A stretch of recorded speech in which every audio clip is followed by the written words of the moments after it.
Dr. Eric Kelly III and a host of phenomenal speakers from all around the globe for this 7-day virtual event that you don't want to miss. The mission of the Black Business Expo is to raise scholarship money from kids all the way from high school, all the way from college. The Black Business Olympics is one of the largest Black business showcases in the world. It is an opportunity for businesses and companies to showcase their businesses globally. We are going to be giving away laptops up to $5,000 away to students. Again, I'm Olivia Appleberry, the founder of 2 Cents Finance and one of the speakers for the expo. I am so excited to see you there. For more info, go to www.blackbusinessexpousa.com or call 919-308-9090 and hope to see you there.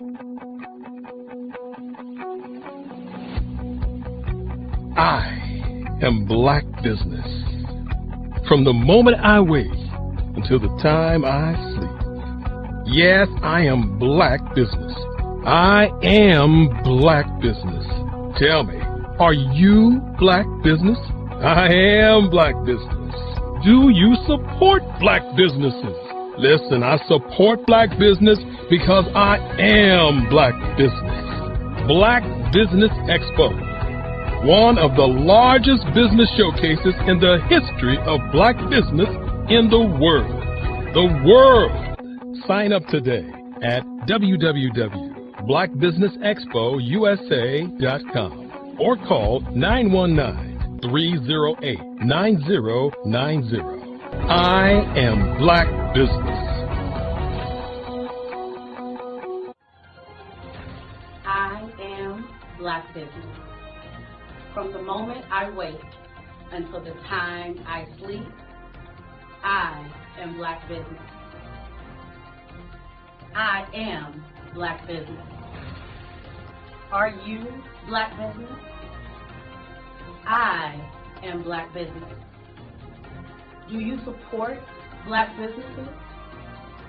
I support Black business because I am Black Business.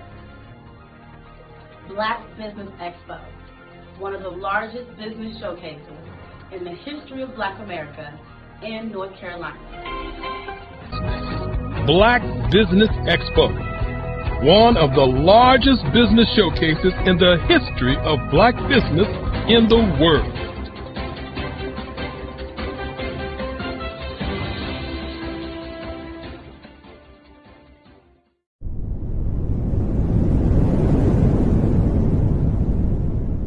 I'd like you to imagine with me, if you will, opening an app where you can collaborate with like-minded individuals from around the world, get inspiration and in-app tools to launch and grow your business, as well as share your knowledge and earn compensation, all in one app.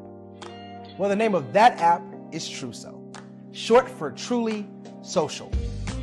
Hi, I'm Matthew Newman, the founder and CEO of Truso, a new concept in social media. Truso is designed from the ground up to be a platform that's both social and empowering for all its users. How exactly do we do that? I'm glad you asked. First, Truso brings the world together via video. Psychologists assert that video provides a significantly more effective connection than audio only. When you enter a community on Truso, you're face to face. Second, on Truso, you don't have to have 1 million followers to monetize.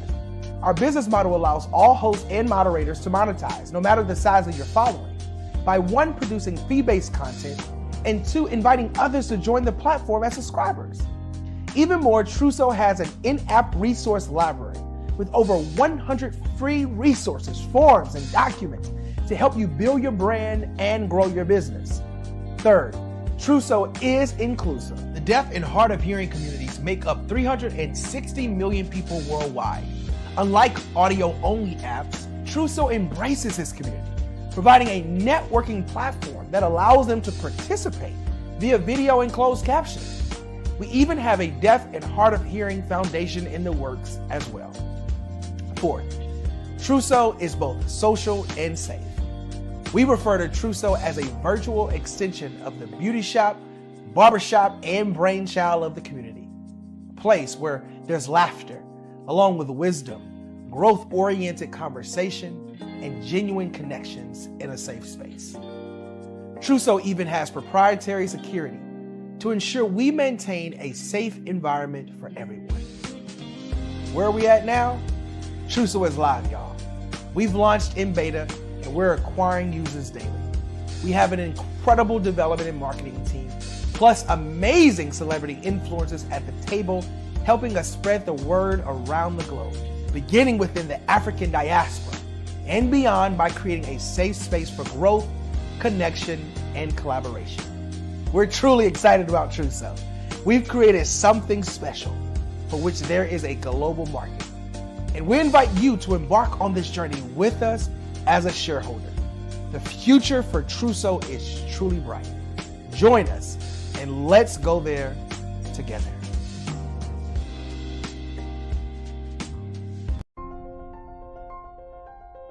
What if you could build your own city? A place where every child can find nurturing people to help them achieve their full potential. A place where every adult can access job training support. Where health education is abundant. Where social justice ruled the land. A place without limitations. Welcome. You have arrived at STEM City, USA. It is what every city should be. A safe and trusted community where you find people and resources to help you become everything you are and beyond. STEM City is unlike anything you have ever experienced. It is a digital twin of the world around you, only better. STEM City is about energy and soul renewal. It is more than a digital world. You can almost feel the power of live cultural events, music, and theater. STEM City promises a better future for children with caring mentors and hands-on activities with dedicated tutors to support our youth. STEM City is your passport to a healthy lifestyle with weekly events addressing our community's many issues. STEM City is your financial well-being with helpful information on wealth management, career advancement, job training, and so much more. STEM City is the community you deserve. It is the city where your dreams can come true. STEM City USA, a place in the sky that is accessible to all who reach for the stars.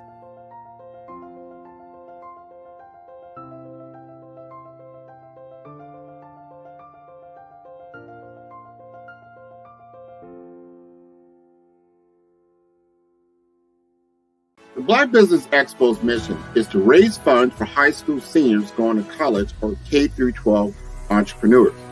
This expo is a fundraiser for students. Please, you may go to www.blackbusinessexpousa.com to donate to the scholarship fund or use the Cash App at $BBXUSA. Our goal is to give laptops and up to $5,000 to 10 students. Students can register online at www.blackbusinessexpousa.com. Every dollar counts. Please donate to the Black Business Expo USA Scholarship Fund. In the heart of America, there are dreams waiting to be realized.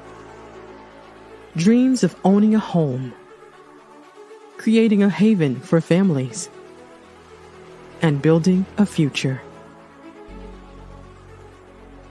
Yet, there are 13 million mortgage-ready home buyers and nearly 20 million renter households who have the credit and income to qualify for a mortgage but remain left out of the home buying process. These potential home buyers are in urban and rural America, where dreams should flourish.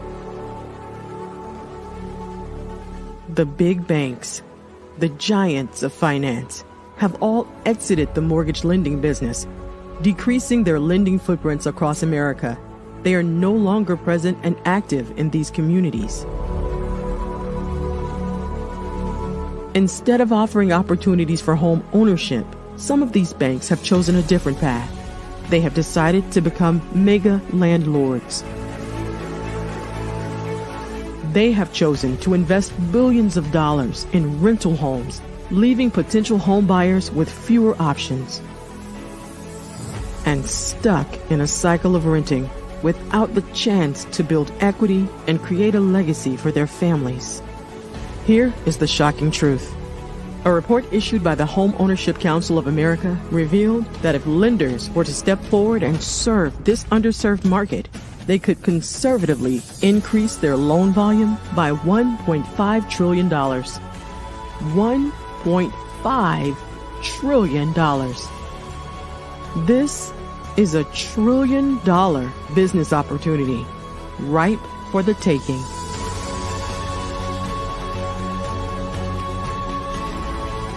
That's why I Have a Dream Home is here. We support the American dream of home ownership in urban and rural America. We believe in the power of social consciousness and the impact it can have on people's lives. Investing in urban and rural America is not just good business sense. It's a moral imperative. Our mission is clear. Become the go-to mortgage lender in these communities. Create a pathway to home ownership for all Americans, breaking the cycle of poverty by empowering families to build wealth, stabilizing our communities, and taking pride in our country. I Have a Dream Home. Unlocking dreams, transforming communities, and rewriting the story of American home ownership. For more information, scan the QR code or visit our website at www.ihaveadreamhome.gold. Hello, my name is Kiasi Helm and I'm 14 years old. I think my genius would probably have to be setting goals and achieving them. I say this because ever since I was young, I always wanted to be an author, and at age 11 I ended up achieving this. But not only did I end up becoming an author, I ended up becoming a public speaker, a publisher, a business owner, all these great things. The name of my business is Written by Kids Publishing Company. I decided to start this company because I thought it was important for me to help kids my age express themselves through literacy and just achieve their own goals. Because to me, achieving goals is the best thing in the world to feel. It's you just achieving things and aspirations that you set for yourself. And I know that everybody is capable of this, because even if you don't end up achieving the goal, you still tried your best, and that's the most important thing. And everybody is capable of this because genius is common. Thank you. Did you know women represent just 3% of Fortune 500 CEOs and less than 15% of corporate executives at top companies worldwide? Have you wondered what the secrets are to getting into the top ranks, whether in the private or public sector? Do you want to figure out how to stop being held back in your career or passed over for promotion? Then you're in the right place. Hi, I'm Dr. Madeline Ann Lewis, President and CEO of the Executive Women's Success Institute. I have decades of experience in the military, the federal government, and corporate America, and my mission is to help women succeed and tap into their full potential. I want to reach 1 million plus women around the world to become the leaders they are meant to be. So if you want to move into a management or executive level position, or maybe you are a female veteran transitioning out of the military into business entrepreneurship, then reach out to the Executive Women's Success Institute at 301-693-3284. Let us get you on the fast track to success.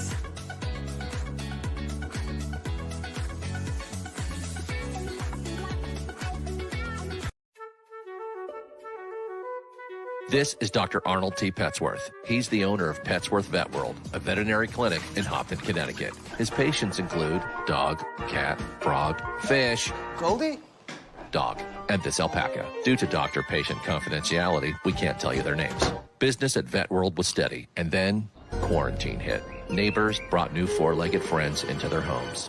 Bunnies. Bunnies everywhere. Dr. Petsworth welcomed these new patients with open arms. The only problem? There were more appointments than he could manage.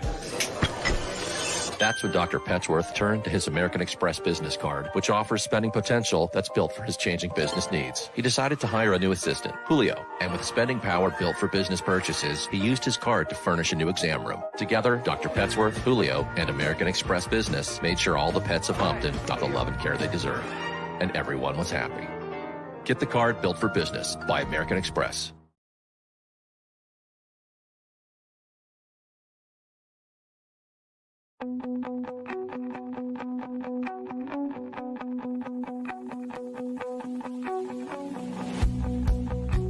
I am Black business. From the moment I wake until the time I sleep. Yes, I am Black business. I am Black business. Tell me, are you Black business? I am Black business. Do you support Black businesses? Listen, I support Black business because I am Black business. Black Business Expo, one of the largest business showcases in the history of Black business in the world. The world.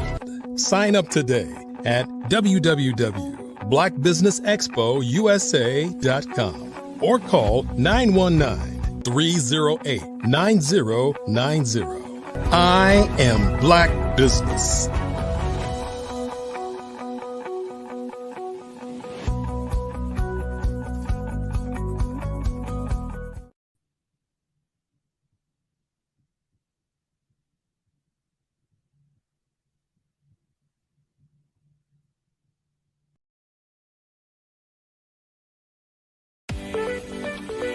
You are in the right place at the right time. The Black Business Network opens again for its Black Business Olympics, a 24/7 broadcast on business, strategies, global branding, social media marketing, finance, advertisement, and much, much more. Featuring the top, most powerful entrepreneurs and speakers and thought leaders from all around the world as they gather together for this phenomenal event. Join the Black Business Network streaming live into the metaverse, STEM City, USA, Black Multiverse, Pod TV, Roku, Hulu, iHeartRadio, Apple TV, YouTube, TikTok, Instagram, Google Podcasts, Facebook, LinkedIn, IBM TV, Spotify, and Twitch. Tune in today and be a part of this amazing movement. The Black Business Olympics welcomes you.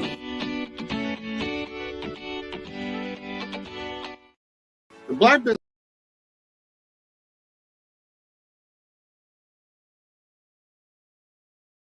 The Black Business Expo's mission is to raise funds for high school seniors going to college or K through 12 entrepreneurs. This expo is a fundraiser for students. Please, you may go to www.blackbusinessexpousa.com to donate to the scholarship fund or use the Cash App at $BBXUSA. Our goal is to give laptops and up to $5,000 to 10 students.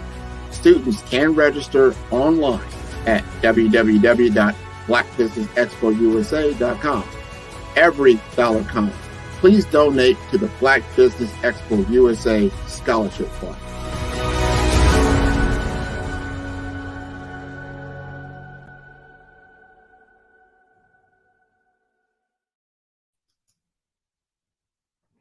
Hello, good afternoon. I hope you're doing well.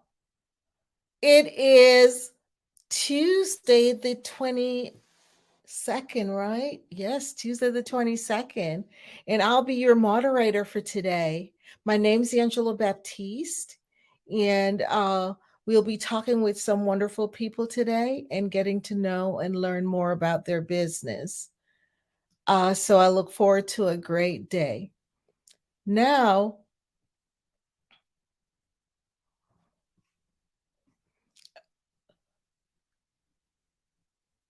So, good afternoon again, business owners, entrepreneurs, thought leaders, and corporations. Welcome to the Black Business Network.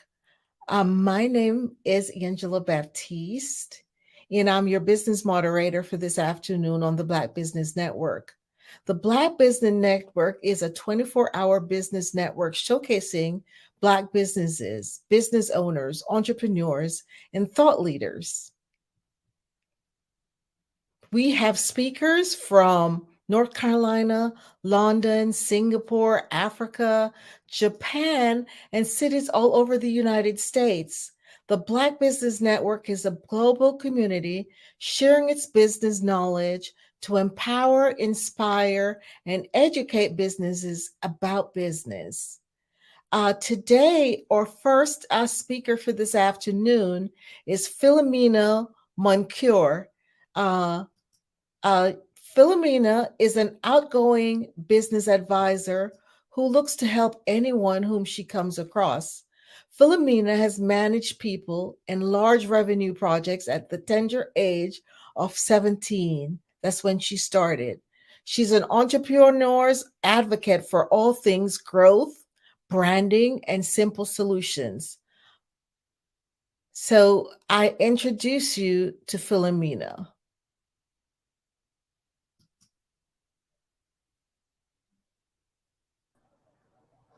Hi, Angela. Hi, Philomena. How are you doing? I'm doing well, and thank you for introducing me and just having me on this platform. I'm so excited to share. Such a pleasure to get to meet you. And always remember, genius is common, and I'll see you on the other side. Perfect. Thank you, Angela. Hi, everyone. I'm Philomena Moncure, as Angela introduced me. I'm here in Florida, Orlando, sunny Orlando, Florida. And I am just one of these folks who awesomely introduce different business owners to other people. I love networking. I love to just learn what are business owners facing. What is it that you're challenged with? But before I start sharing with you some different tips, some different things that you can use in your business starting today, who am I? And why do I have this leverage to share with you? Well, I'll tell you my backstory and why I'm so passionate in what I do. My parents are from Haiti. And as many people may know or may see in the news, it's an impoverished country, but it's full of love and full of just heartfelt giving. And so when my parents came to this country, they instilled hard work, compassion, love, and everything for the humankind. So watching my parents be entrepreneurs in a foreign land with a foreign language, I watched every single day that they would wake up, they would go to work. They would not cry or have apologies for things not going exactly as they wanted, but they worked harder. They took every bump in the road as an example or as a lesson. So growing up, I saw how entrepreneurship, it's rewarding. However, it's very, very challenging. So in high school, I wanted to just get my hands into small business and learn as much as I could. So therefore I can help my parents. That was the big goal. The big goal was to help mom and dad. Ultimately, I fell in love with helping small business owners. Now, my very first job, I'll tell you, it was working a Super Bowl at the stadium in Miami, Florida. Now, the one thing I learned is the value of a commodity, being able to give an item to someone and they would pay me in cash. And they would pay for that service, whether it was pizza or hot dogs or whatever it was. But it was an honest earning wage. I learned the fact that the stadium itself, because I was behind the scenes, they would buy something at low cost and they would monetize it with a larger dollar. So with that, I took that back to mom and dad. I said, okay. I sat them down. I said, let's buy things at low cost. and let's mark up the price. I am 15, 16 years old, maybe telling my parents how to run their business. Fast forward, I go off to college. My goal was to become a lawyer at this point because that's what I thought I really wanted to do. No, I really, really, really wanted to help entrepreneurs. At this point, my siblings, they were starting their own businesses. And as they are going on their entrepreneurial journey, they asked me to help. They've seen what I've done with mom and dad's business. They saw how we were trading internationally, how we cut costs and grew profits. And so automatically, they're like, hey, little sis, help me.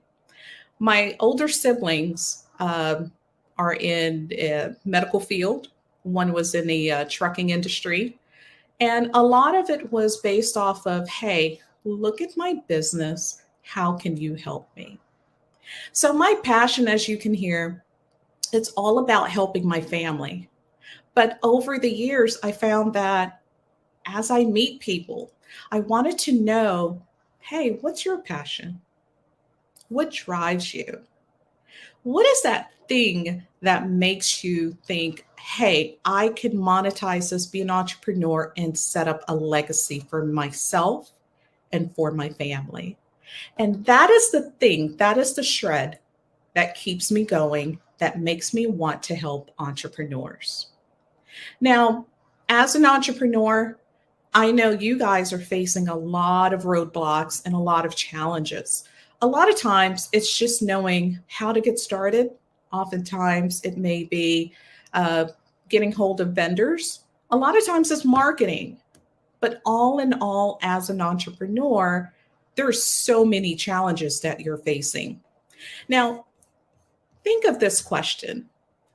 How many times have you sat at your computer and you thought to yourself, is there a better way?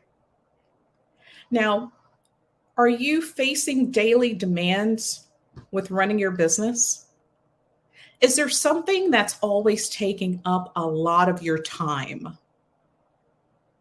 I want you to do this. Grab a piece of paper. I want you to write down 3 things that you do on a daily basis for your business. I'll give you some time to write those 3 things down. Now, I want you to add another 3 items, things that you know you cannot end the day without doing for your business. That makes a total of 6 items that you're doing for your business every single day. Now, are you wavering between a few different things that you're not putting on this list? Chances are you are. Chances are there's a few other things you would love to put on that list, but these are your top 6 things that you feel you have to do every single day. Now, what I want you to do with your top 6 items that you put on the list, right next to them, if you could, put how much time it takes for you to delegate for that task item. How long does it take for you to complete it? I'll give you a minute to do so. Now, some items may be 15 minutes, some may be an hour, some may be 30 minutes. But what I want you to do is just have an insight on how long it takes for you to do just 6 things in your business. Now, let's take a step back. What is your morning routine? What is your afternoon routine? Do you have a routine at all? And what does that look like? Some people say that there is a work and life balance. Some coaches will even say there's not really something called life and work balance. But as an entrepreneur, You're always trying to balance multiple parts of yourself and your business and your family and everything else that's involved in your life. Now, looking back at your list, do you feel like there's some other things you may have put on that list instead? Are there a couple of things you feel that maybe it's not that important and you want to cross off? Feel free to. Feel free to. The goal of this exercise is to identify some of the things you find that are extremely important that you must do every single day. Now, that was a very generic list. I want you to create another list here right at the bottom of your page, or even on the other side of your paper. How are you marketing your business? What are you doing day in and day out to market you and your business? What does that look like? I'll give you a moment just to work through that. And as you're working through what you're doing on a daily basis to market your business, what are your top 3 non-negotiable things you must do every day or every week to market your business? Is it posting on social media? Is it posting new video content on YouTube or TikTok? Is it answering inquiries on social media? Because that is the thing too. Is it sending out a newsletter? Is it cold calling? What are those top 3 things you're doing currently that you feel are non-negotiable for you to market your business? Okay. Now I want you to take a moment and just write to the side of it, how long are each of those 3 tasks taking you? The reason I want for you guys to do this exercise with me, and perhaps if you want to watch this video again and go through the exercise, the reason being, there are some things we're doing because we're entrepreneurs and we want to do them.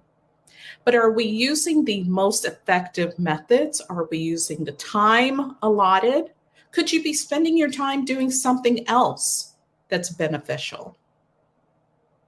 There's no right or wrong, but sometimes as entrepreneurs, we need to just think about, hey, maybe there's this one thing that could save me time, that could save me energy, that could maybe perhaps bring up my revenue.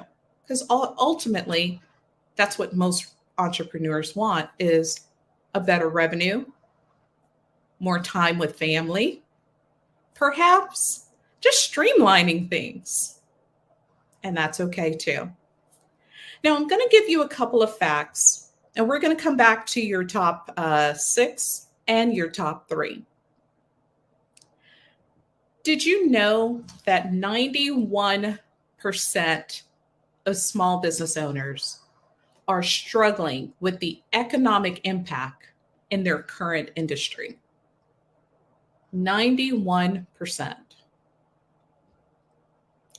68% of business owners will pass on their higher costs to consumers by raising prices. There's nothing wrong with it. And currently, 67% are anticipating that there's going to be a recession. That's the word that everyone's buzzing all around the news. I don't personally watch news because it's quite depressing for me. However, as entrepreneurs, if you're on Twitter, if you're on any kind of channel, sometimes those numbers can be very, very alarming. And that's in the back of our minds. A lot of times we're not thinking about it firsthand, but when I look at these numbers, if a lot of entrepreneurs are fearing what's to come, what's making your business enjoyable now? How are you enjoying your business? What are you doing to make it different? Now, a lot of folks when they're in their business, they're working on the business and they're not enjoying it. But they're looking for a few different things. One, they're looking for ways to market their business better. They're looking for ways to reach a bigger audience. A lot of business owners are looking for ways to use now technologies like ChatGPT or even automating some of their tasks. Now, we're finding that 38% of business owners who are now leveraging technology are doing better. They're booking more. They're able to get repeat clients. They're able to respond to their clients quicker. Now, going back to the list that we originally talked about, those top 6 things, I'll share with you what some of the top 6 are for a lot of business owners. 1 is phone calls back or responding to email. 2, and these are the top 6 things that they have to do in their business to be profitable, to be successful, to feel as if they have a handle on their company. So 1 is responding to phone calls and emails. Number 2 is posting somewhere on social media. And when we talk about posting, and I'll cover that in a second, it's not necessarily all the channels that they need to, but it's whatever they're comfortable with. It may be Facebook, it may be Instagram, but they're posting on at least one social media channel. And the third thing or task that a lot of business owners feel that they must do on a daily basis is actually do an outreach. An outreach could be a newsletter. It could be cold calling. It could be just reminding people that, hey, you looked at a product of mine or you have a quote for a service. I haven't heard from you. Now, when we talk about the entrepreneur's journey and how business owners are figuring out a way to do things, technology should be your best friend at this point. It's not going backwards. As much as we would want to put the genie back in a bottle, it's here to stay. It's here to stay. So what technologies are you using currently? Are you following trends? Or are you looking at individual technologies to help you and your business based on what your needs are? Now, that in itself could be very complicated, convoluted, confusing, scary, all of these negative words, but here's what I want to share with you. There are some platforms today that simplifies your entire day. Yeah. It will simplify your client contacts, all of your messaging, your social media, your books, what's coming in, what's going out, what's out there that's floating that hasn't been paid.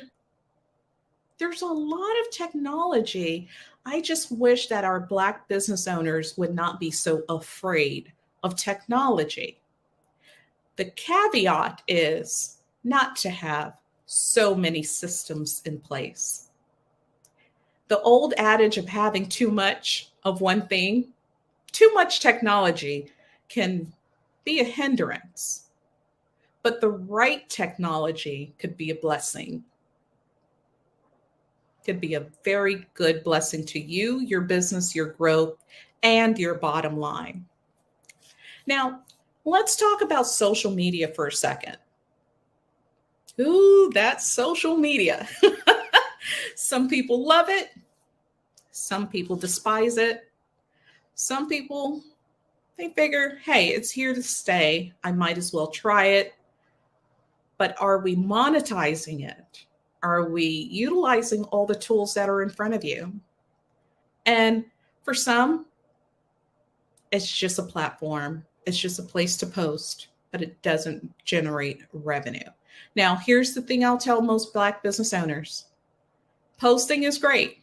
Putting your information on social media is a start, but have your systems in place to where you're able to not just be a face on social media, but that you're a source of information for people to go back to. Give more than you're asking. That would be my number one tip.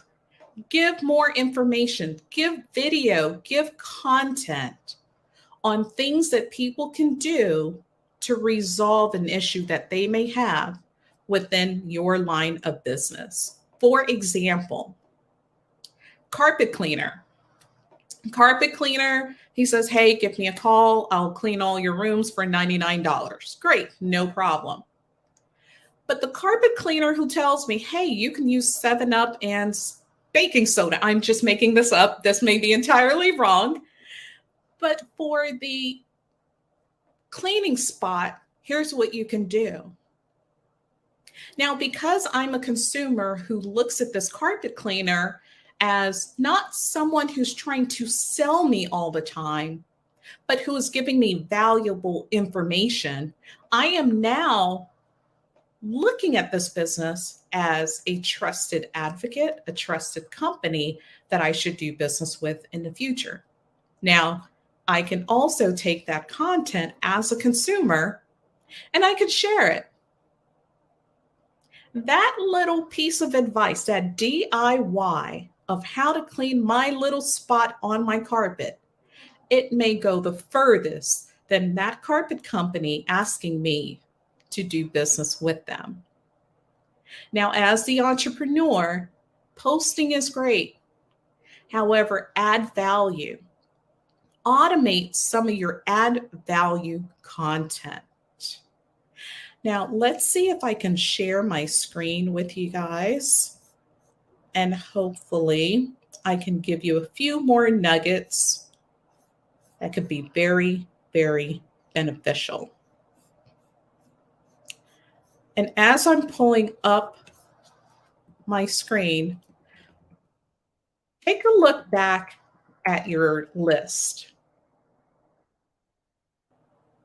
And let's take a look at how your day-to-day, what does that really look like? And let's share my screen.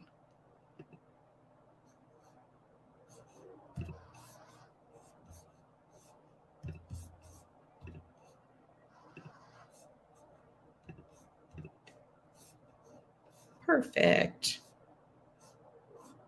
I would love, love, love when we rewatch this to be able to see how you guys are sharing the top 6 things that you're doing in your business day to day. I would love, love, love to know more about that.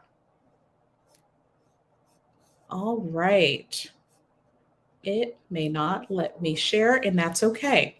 So I will read to you just a couple of things. So as business owners are overwhelmed, the number one thing is knowing their top 6 things that are in their way. Now, a few more things that new startups, I'm going to talk to new startups here. Getting discovered online, managing their staff, customer communication, and jobs. Now, for new startups, being found online is very important. Think of looking at an aggregator.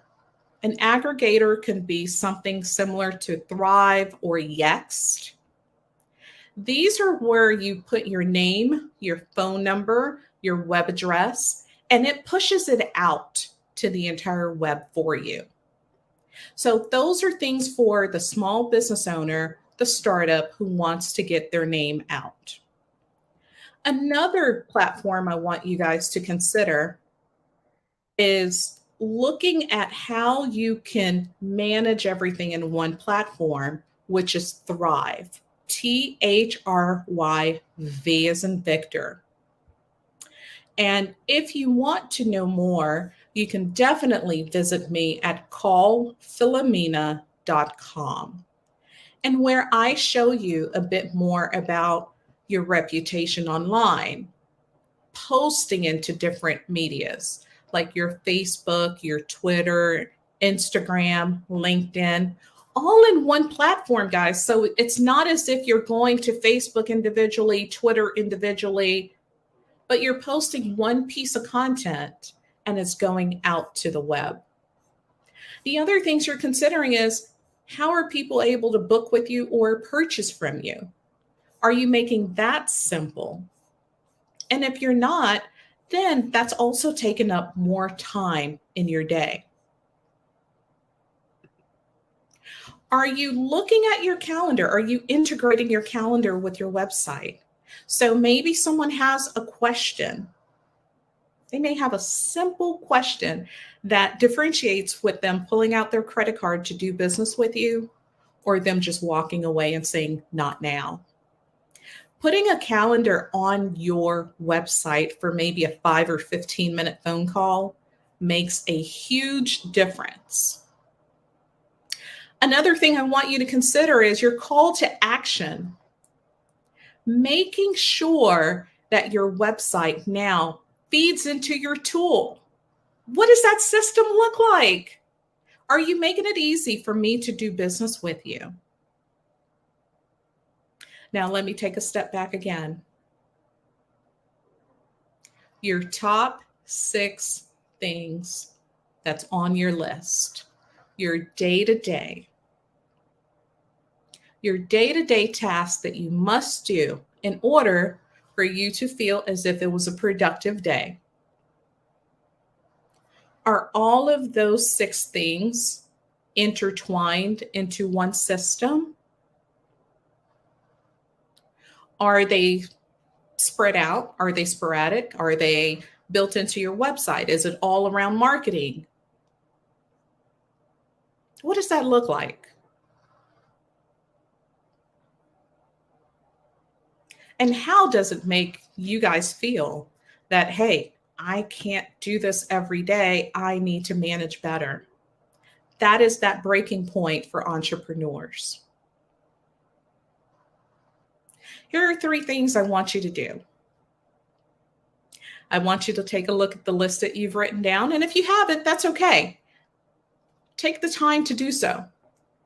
You owe yourself the exact moment of knowing, hey, can I do better? And can I make this a better business? So here are 3 things I want you to do. Number 1 is take a look at your day.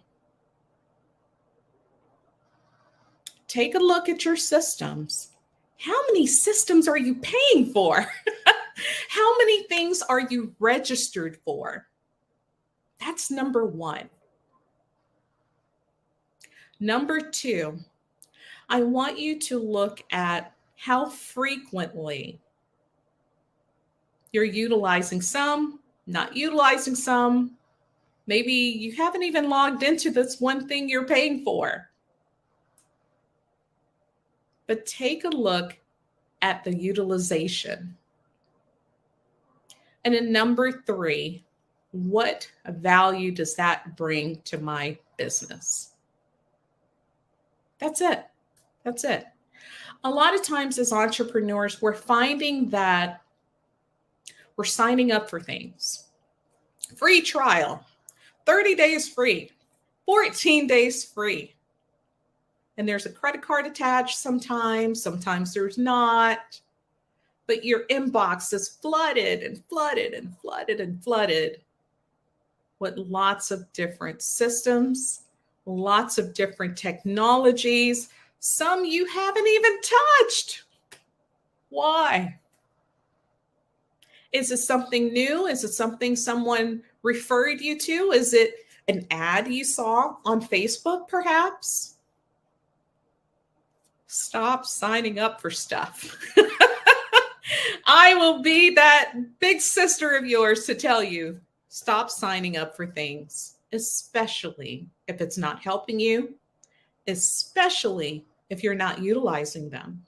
It's just taking up space. It's an extra email you have to delete. It's an extra something you're going to have to unsubscribe to at some point. Now, what if I told you that there's a technology? There's a few, quite frankly, there's a few technologies that will help you with your online listings, your website, your social media, your invoicing, your appointments, your communication with your clients, your document storage, your responses, getting reviews on Google, getting reviews on Facebook, marketing automation. Ooh, big fancy word. What if I told you there's systems that can do all of that in one dashboard without you having to clutter your emails, sign up for this for 30 days? What if you were able to manage the help that you have in your business? Maybe it's a VA, maybe it's your staff. You're able to delegate different tasks to different people. How much time would that save you? Better yet, how much money would that save you? Here's another question. How much money would it make you? So remember some of the top things as an entrepreneur. It's saving us time, saving us money, and making us money. To me, those are some of the top 3 things for entrepreneurs that they're always talking about when it comes to marketing or even software or systems. It's who can save me time, save me money, and help me grow my business.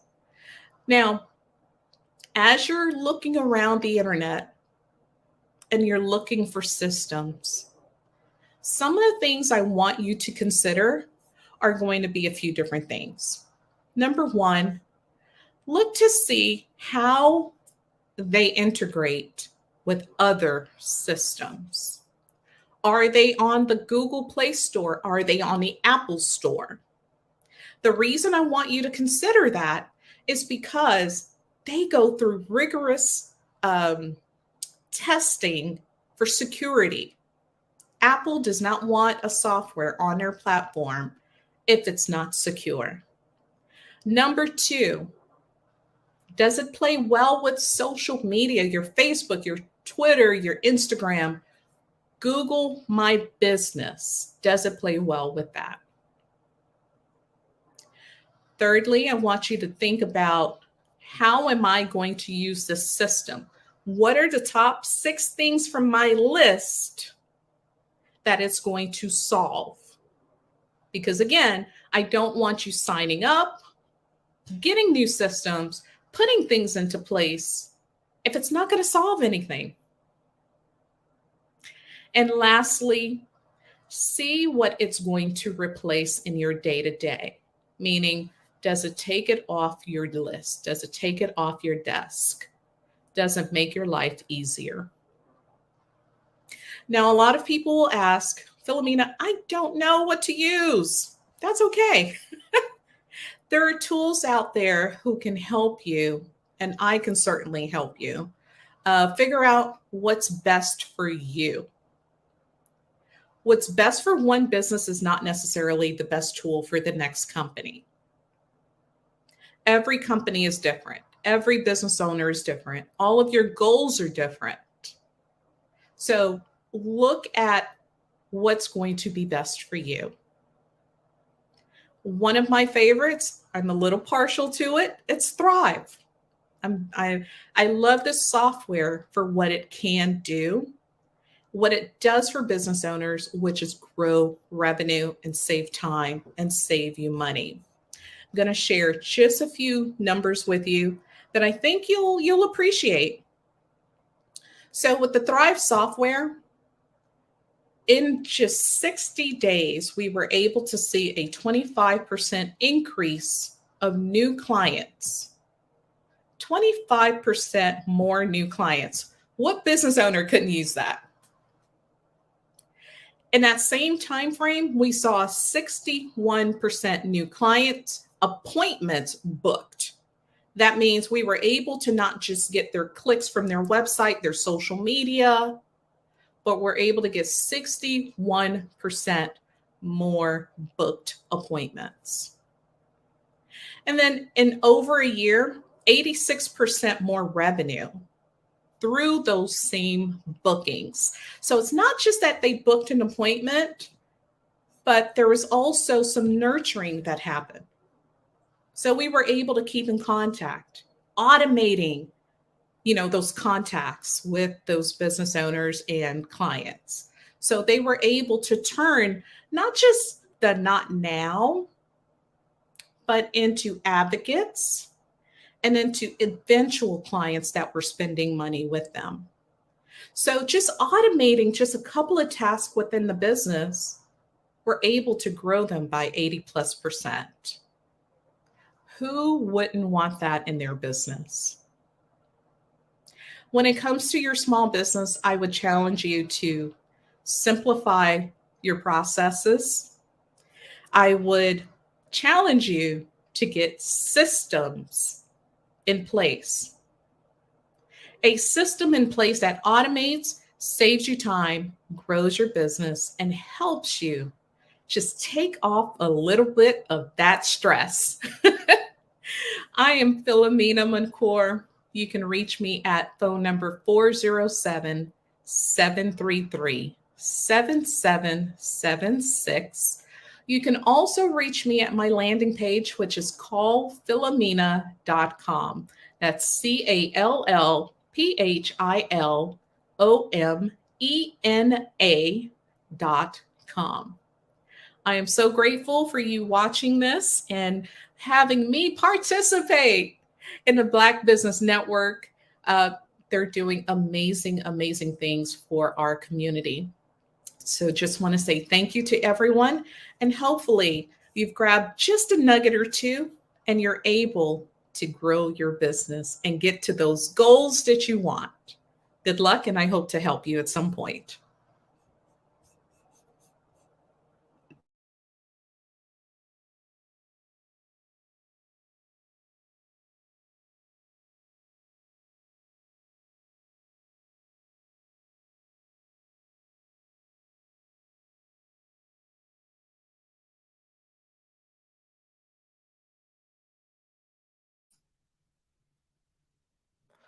Thank you, Philomena, for giving us this wonderful tips.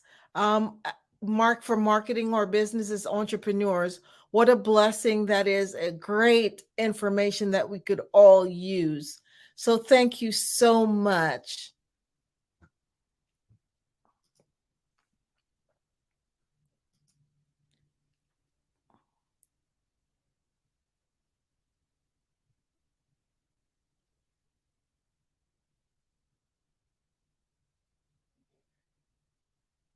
Hey guys, my name is Caden. I'm the CEO of Caden Teaches, and my genius is teaching kids about financial literacy.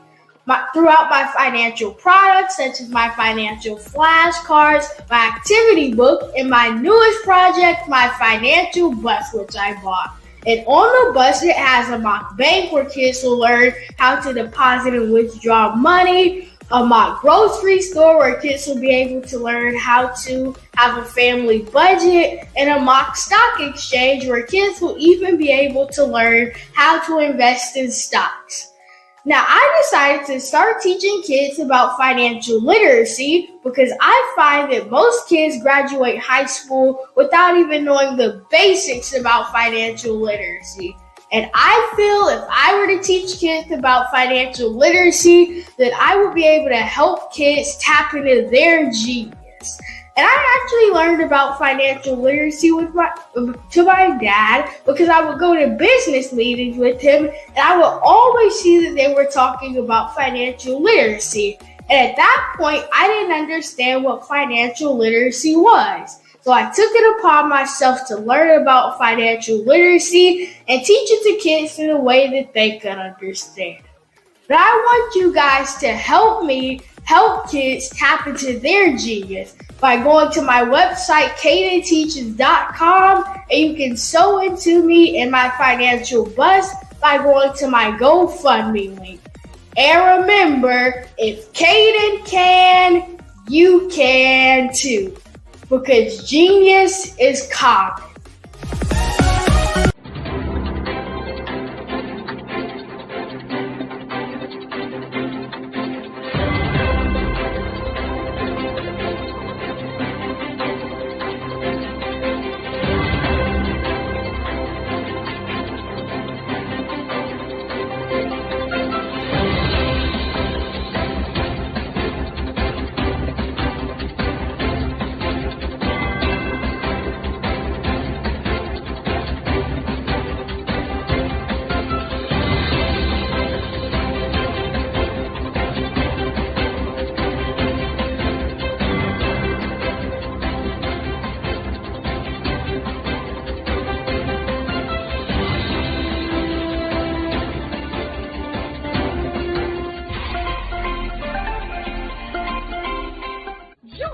Dr. Eric Kelly III and a host of phenomenal speakers from all around the globe for this 7-day virtual event that you don't want to miss. The mission of the Black Business Expo is to raise scholarship money from kids all the way from high school, all the way from college. The Black Business Olympics is one of the largest Black business showcases in the world. It is an opportunity for businesses and companies to showcase their businesses globally. We are going to be giving away laptops up to $5,000 away to students. Again, I'm Olivia Appleberry, the founder of 2 Cents Finance and one of the speakers for the expo. I am so excited to see you there. For more info, go to www.blackbusinessexpousa.com or call 919-308-9090 and hope to see you there. I am Black business. From the moment I wake until the time I sleep. Yes, I am Black business. I am Black business. Tell me, are you Black business? I am Black business. Do you support Black businesses? Listen, I support Black business because I am Black business. Black Business Expo, one of the largest business showcases in the history of Black business in the world. The world! Sign up today at www.blackbusinessexpousa.com or call 919-308-9090. I am Black business. I am Black business. From the moment I wake until the time I sleep, I am Black business. I am Black business. Are you Black business? I am Black business. Do you support Black businesses? I support Black business because I am Black business. Black Business Expo, one of the largest business showcases in the history of Black America in North Carolina. Black Business Expo, one of the largest business showcases in the history of Black business in the world.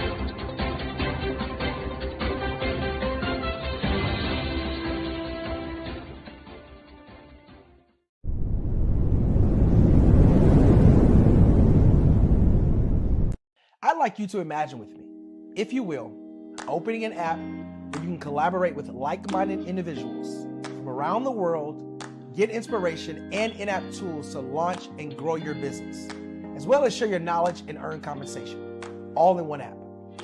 Well, the name of that app is Truso, short for Truly Social. Hi, I'm Matthew Newman, the founder and CEO of Truso, a new concept in social media. Truso is designed from the ground up to be a platform that's both social and empowering for all its users. How exactly do we do that? I'm glad you asked. First, Truso brings the world together via video. Psychologists assert that video provides a significantly more effective connection than audio only. When you enter a community on Truso, you're face-to-face. Second, on Truso, you don't have to have 1 million followers to monetize. Our business model allows all hosts and moderators to monetize, no matter the size of your following, by 1, producing fee-based content, and 2, inviting others to join the platform as subscribers. Even more, Truso has an in-app resource library with over 100 free resources, forms, and documents to help you build your brand and grow your business. Third, Truso is inclusive. The deaf and hard of hearing communities make up 360 million people worldwide. Unlike audio-only apps, Truso embraces its community, providing a networking platform that allows them to participate via video and closed captioning. We even have a deaf and hard of hearing foundation in the works as well. Fourth, Truso is both social and safe. We refer to Truso as a virtual extension of the beauty shop, barbershop and brainchild of the community. A place where there's laughter, along with wisdom, growth-oriented conversation, and genuine connections in a safe space. Trousseau even has proprietary security to ensure we maintain a safe environment for everyone. Where are we at now? Trousseau is live, y'all. We've launched in beta and we're acquiring users daily. We have an incredible development and marketing team, plus amazing celebrity influencers at the table, helping us spread the word around the globe, beginning within the African diaspora and beyond by creating a safe space for growth, connection, and collaboration. We're truly excited about Trousseau. We've created something special for which there is a global market. And we invite you to embark on this journey with us as a shareholder. The future for Trousseau is truly bright. Join us and let's go there together.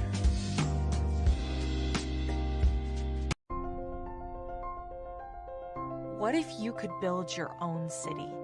A place where every child can find nurturing people to help them achieve their full potential. A place where every adult can access job training support. Where health education is abundant. Where social justice ruled the land. A place without limitations. Welcome. You have arrived at STEM City, USA. It is what every city should be. A safe and trusted community where you find people and resources to help you become everything you are and beyond. STEM City is unlike anything you have ever experienced. It is a digital twin of the world around you, only better. STEM City is about energy and soul renewal. It is more than a digital world. You can almost feel the power of live cultural events, music, and theater. STEM City promises a better future for children with caring mentors and hands-on activities with dedicated tutors to support our youth. STEM City is your passport to a healthy lifestyle with weekly events addressing our community's many issues. STEM City is your financial well-being with helpful information on wealth management, career advancement, job training, and so much more. STEM City is the community you deserve. It is the city where your dreams can come true. STEM City USA, a place in the sky that is accessible to all who reach for the stars.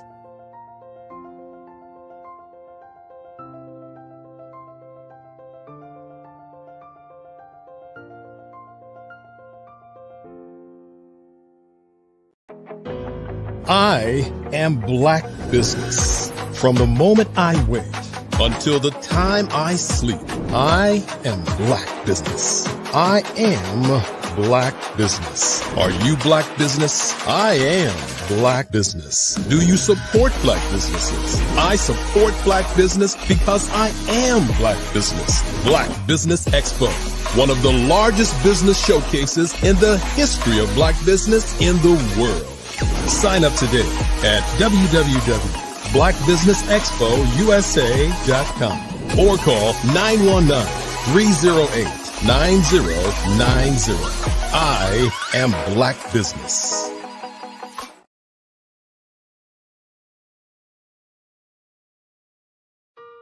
Hello, this is Israel, and I am CEO of Daydreams Interactive and author of Princess Planet.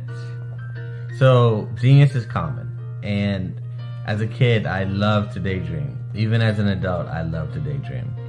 And when my daughter became 6 and loved princess characters, but we just could not find the diversity that showed her, we created our own characters.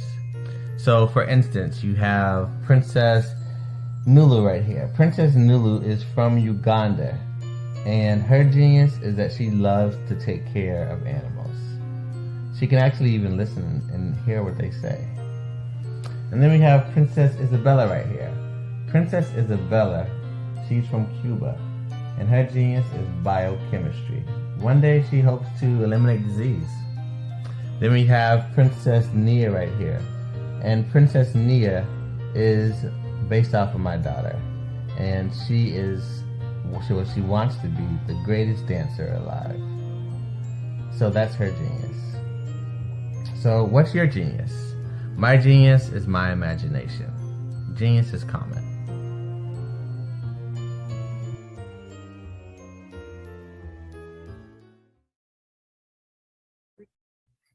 Hey, Ivanka Farabi here. I'm the founder and executive director of Beyond the Shackles. We're a nonprofit that instills hope in the incarcerated, disenfranchised, and their families. But we don't stop there, because what we know is that you don't have to spend one day behind physical bars to be in shackles in your heart and your mind. And we help people to rise up. What is my genius? I'm a life elevation coach and strategist. I'm a motivational speaker, and I help people to navigate the difficult terrain of adversity. Do you know that you can build the most beautiful masterpiece from the rubble that might lie at your feet from the most difficult of times? Well, you can. And I help people to walk out their God-given plans and find their genius. Why? Everybody has genius, because genius is common. Did you know women represent just 3% of Fortune 500 CEOs and less than 15% of corporate executives at top companies worldwide? Have you wondered what the secrets are to getting into the top ranks, whether in the private or public sector?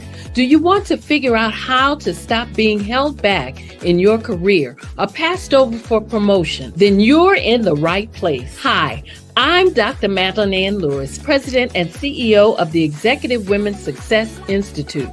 I have decades of experience in the military, the federal government, and corporate America. And my mission is to help women succeed and tap into their full potential. I want to reach 1 million+ women around the world to become the leaders they are meant to be. So if you want to move into a management or executive level position, or maybe you are a female veteran transitioning out of the military into business entrepreneurship, then reach out to the Executive Women's Success Institute at 301-693-3284. Let us get you on the fast track to success.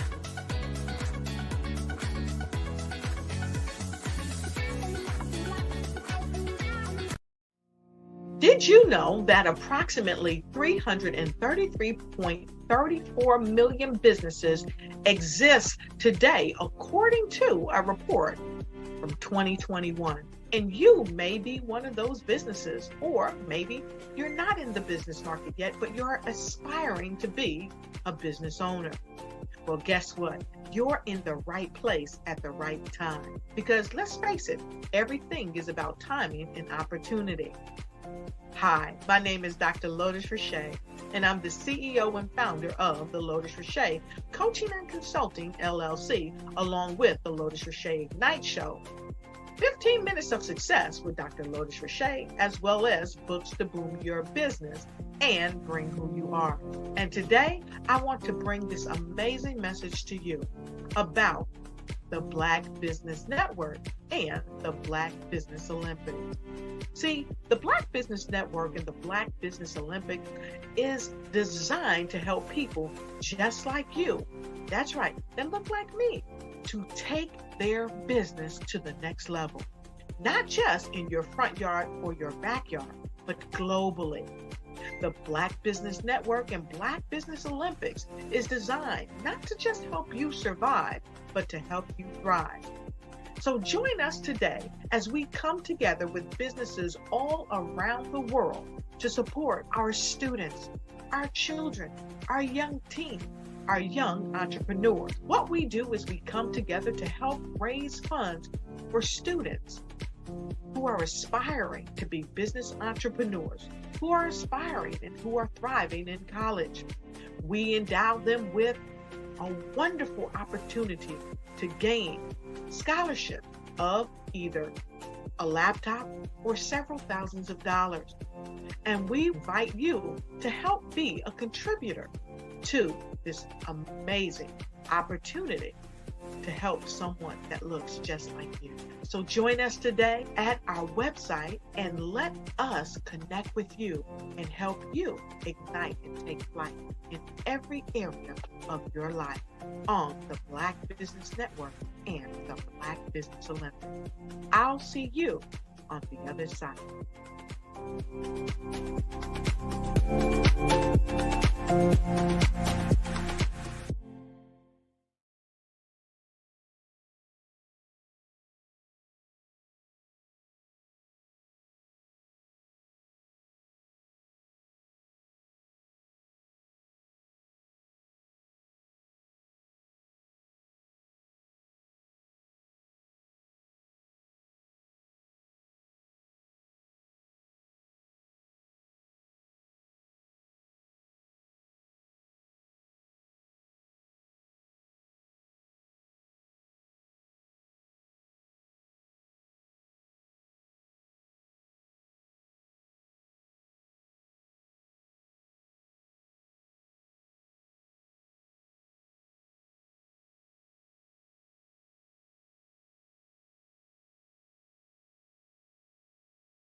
Prepare for what's coming and dominate in economic winter.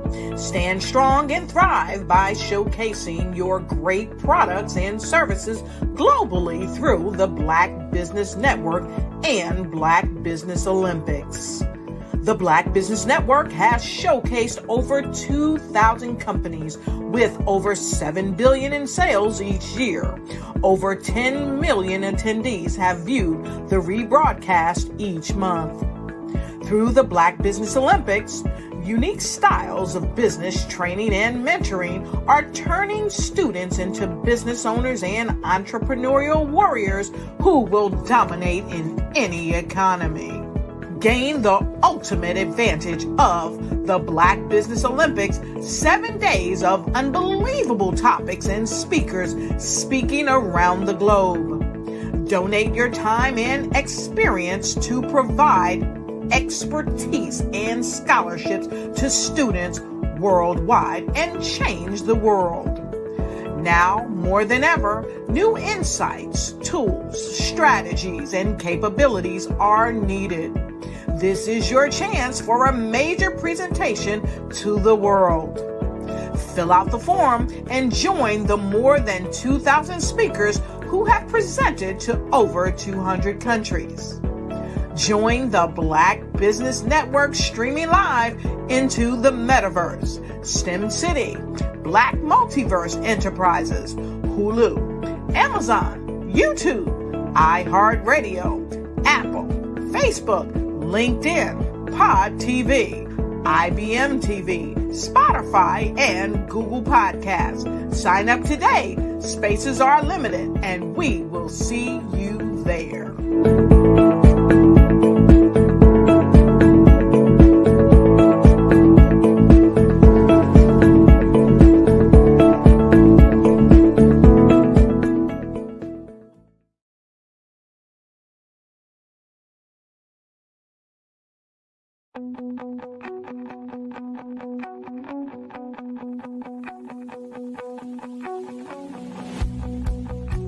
I am Black business. From the moment I wake until the time I sleep. Yes, I am Black business. I am Black business. Tell me, are you Black business? I am Black business. Do you support Black businesses? Listen, I support Black business because I am Black business. Black Business Expo. One of the largest business showcases in the history of Black business in the world. The world! Sign up today at www.blackbusinessexpousa.com or call 919-308-9090. I am Black business.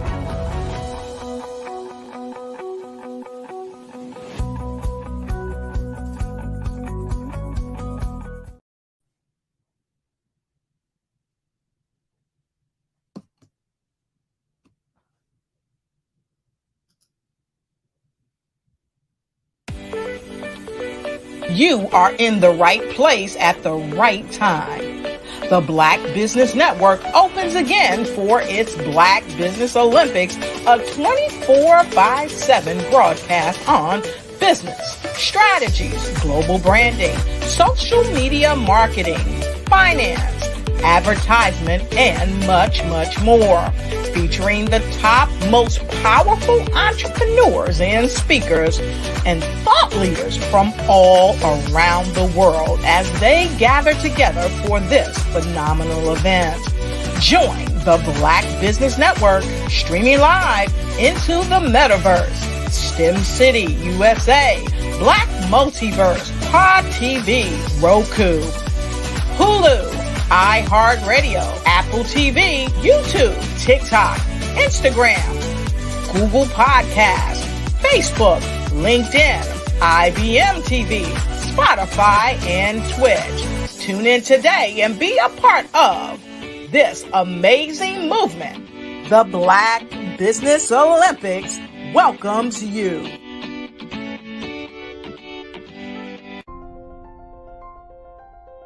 What if you could build your own city? A place where every child can find nurturing people to help them achieve their full potential. A place where every adult can access job training support. Where health education is abundant. Where social justice ruled the land. A place without limitations. Welcome. You have arrived at STEM City, USA. It is what every city should be. A safe and trusted community where you find people and resources to help you become everything you are and beyond. STEM City is unlike anything you have ever experienced. It is a digital twin of the world around you, only better. STEM City is about energy and soul renewal. It is more than a digital world. You can almost feel the power of live cultural events, music, and theater. STEM City promises a better future for children with caring mentors and hands-on activities with dedicated tutors to support our youth. STEM City is your passport to a healthy lifestyle with weekly events addressing our community's many issues. STEM City is your financial well-being with helpful information on wealth management, career advancement, job training, and so much more. STEM City is the community you deserve. It is the city where your dreams can come true. STEM City USA, a place in the sky that is accessible to all who reach for the stars.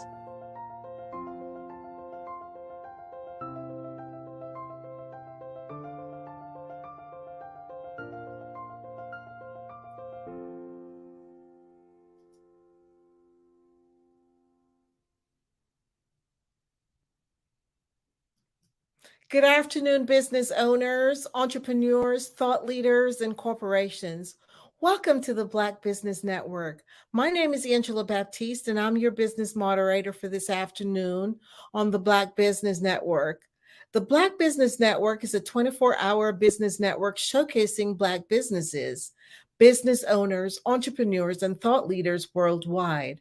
We have speakers from North Carolina, London, Singapore, Africa, Japan, and cities all over the United States. The Black Business Network is a global community sharing its business knowledge to empower, inspire, educate businesses about business.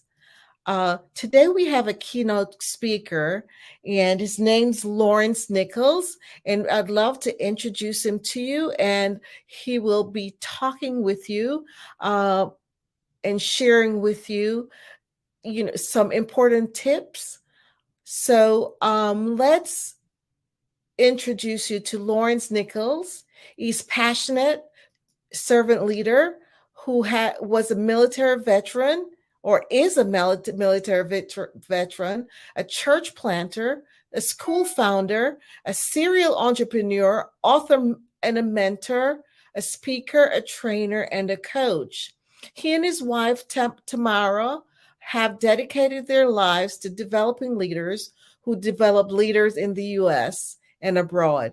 He has an innate ability to identify and activate leaders' strengths and gifts while helping to equip and empower them and their teams for greater impact. He leverages more than 3 decades of leadership and management experience in military, private, and faith-based arenas to help others cultivate and fully maximize their potential. I introduce to you Lawrence Nichols. Hi, Lawrence. How are you? Hi, Angela. How are you today? I am doing well. Such a pleasure to get to meet and talk with you. The same here. Awesome, awesome, awesome, awesome. So I have a few questions that I wanted to ask you, but before I do that, go ahead and share with the audience, some tidbits about yourself and what it is that you do. Thank you, Angela. And again, thanks for that introduction. The best way to describe what I do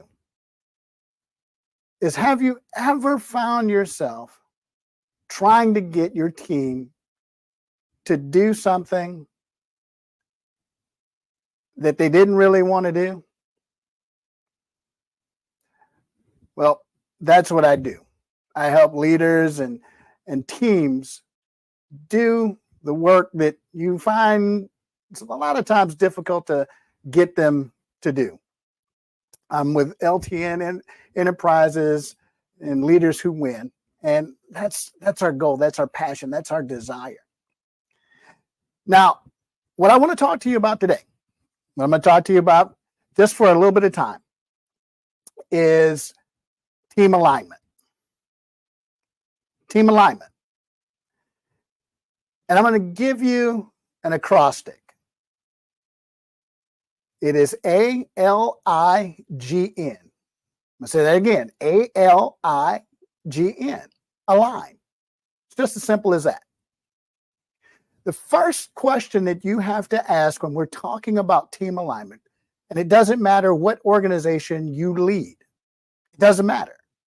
It could be your family, it could be in the military, it could be in the corporate space, it could be in ministry, it could be in a hospital setting, it could be in education. It does not matter. If you cannot get your team aligned and moving towards the vision that you've set, then 9 times out of 10, you're going to fail. Matter of fact, I'm almost inclined to believe that that number is 10 times out of 10. Why do I say that? Team alignment is what causes your team to be empowered to the degree that they can achieve great things.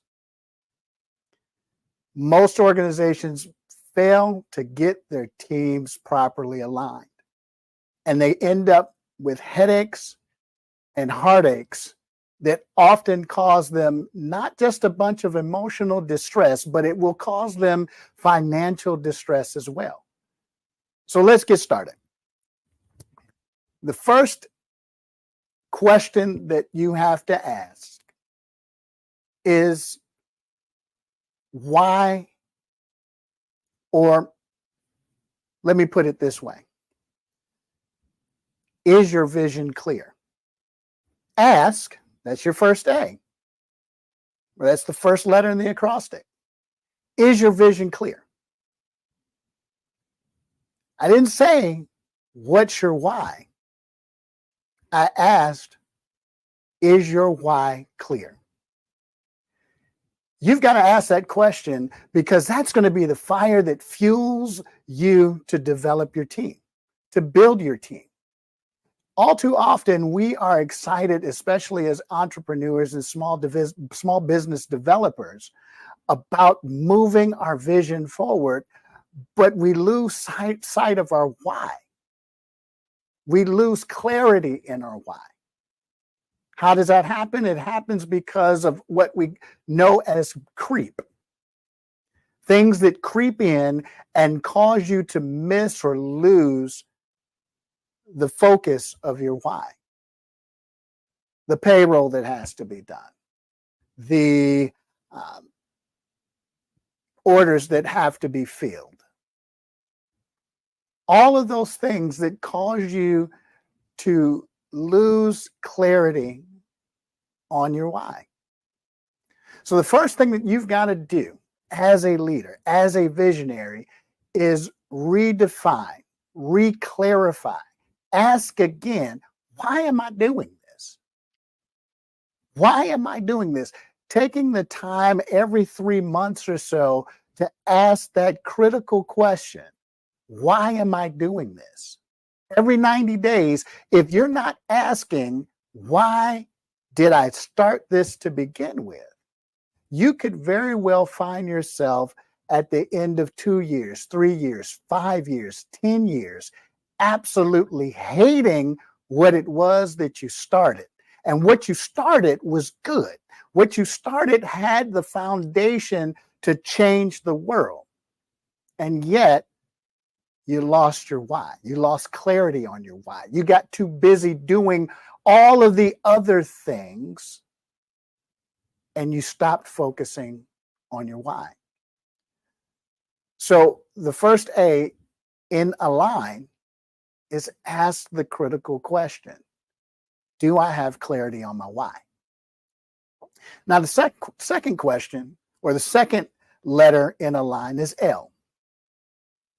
And this is really, really, really simple. Line up. Now, I want you to think for a minute about any basketball team that you've ever seen play. Maybe you're not a basketball player. Maybe you're a soccer player. Doesn't matter what the player or the game is, or the sport is. There's always a lineup. There's always a lineup. It's important that when you're building your team, you get the right lineup. NBA franchises spend a lot of time and energy and effort and resources getting the right starting five, because they understand that if they get the right starting five, it will be the catalyst that will move them towards a potential championship. You have to have the same mindset. You've got to have the same mindset that is so focused on in acquiring the right lineup. See, when we talk about lineup, it's more than just finding the next talented individual. It's about what does the chemistry look like. Part of getting your team alignment right after you've asked, is my vision clear? Then being able to place people in your vision to see it come to pass. Just like these NBA franchises bring on players, and again, they've got a vision for what that team looks like, for what their end goal is. And of course, the end goal is bringing a championship back to their city's place of residence. They want to be able to do that. The questions now that they begin to ask are we looking for a franchise player? Or are we looking to build the team based on the elements that each person brings to the team? Which brings me to my next letter, and that's I. And that I is not about you, okay? I'm not saying the I is about you, but I am saying it is about the individual's gifts, talents, abilities. In other words, what's their superpower? What is their superpower that they bring to bringing the vision to bear? See, a lot of times we conduct strength assessments and behavioral assessments and all of the different assessments that we conduct so that we can find the right fit. But you've got to be able to bring all of those talents into alignment. Now, part of that is when we're creating the culture that we desire to see, no one's individual talent, gift, ability should stand alone in as much as it works together. No one individual's talent should stand alone as much as it stands together. That is absolutely key when you bring about the ignition to that team. So what you're looking to do, that I is not necessarily about the individual, but how can I ignite the individual's authentic self? How am I able to ignite that individual in a way that all of the gears on that team are firing up and everybody can move forward, move the vehicle forward towards the championship win? So I've got to ask for that clarity of my vision. I've got to get the right lineup. I've got to make sure that the talent is there. But then the ignition is about how do all of the components, how do I ignite the fire in my team towards team concept, towards a team goal. See, we can have individuals on our team that are all about themselves, and then we're wondering why we're frustrated and we're not seeing the results we want to see in our businesses. We're not seeing the results that we want to see in our organizations. We're not seeing the results that we want to see. In fact, we're frustrated because we haven't unlocked the power of igniting the individual's authenticity for the purposes of working together collectively. The next letter is a G. It's a G. Growth. Asking for clarity, getting the right lineup, igniting that authentic individual for the purposes of bringing the team together. But the question that you've got to ask here, and hear me when I say this, the question that you have to ask here is, does the person that is on your team possess the capability and the ability to grow with you? Do they possess the capability and the ability to grow with you? That's a powerful question. Because oftentimes when we're putting our teams together, oftentimes, especially when we're starting out, based on familiar relationships. We're putting those teams together because they feel good, but not necessarily because they are good.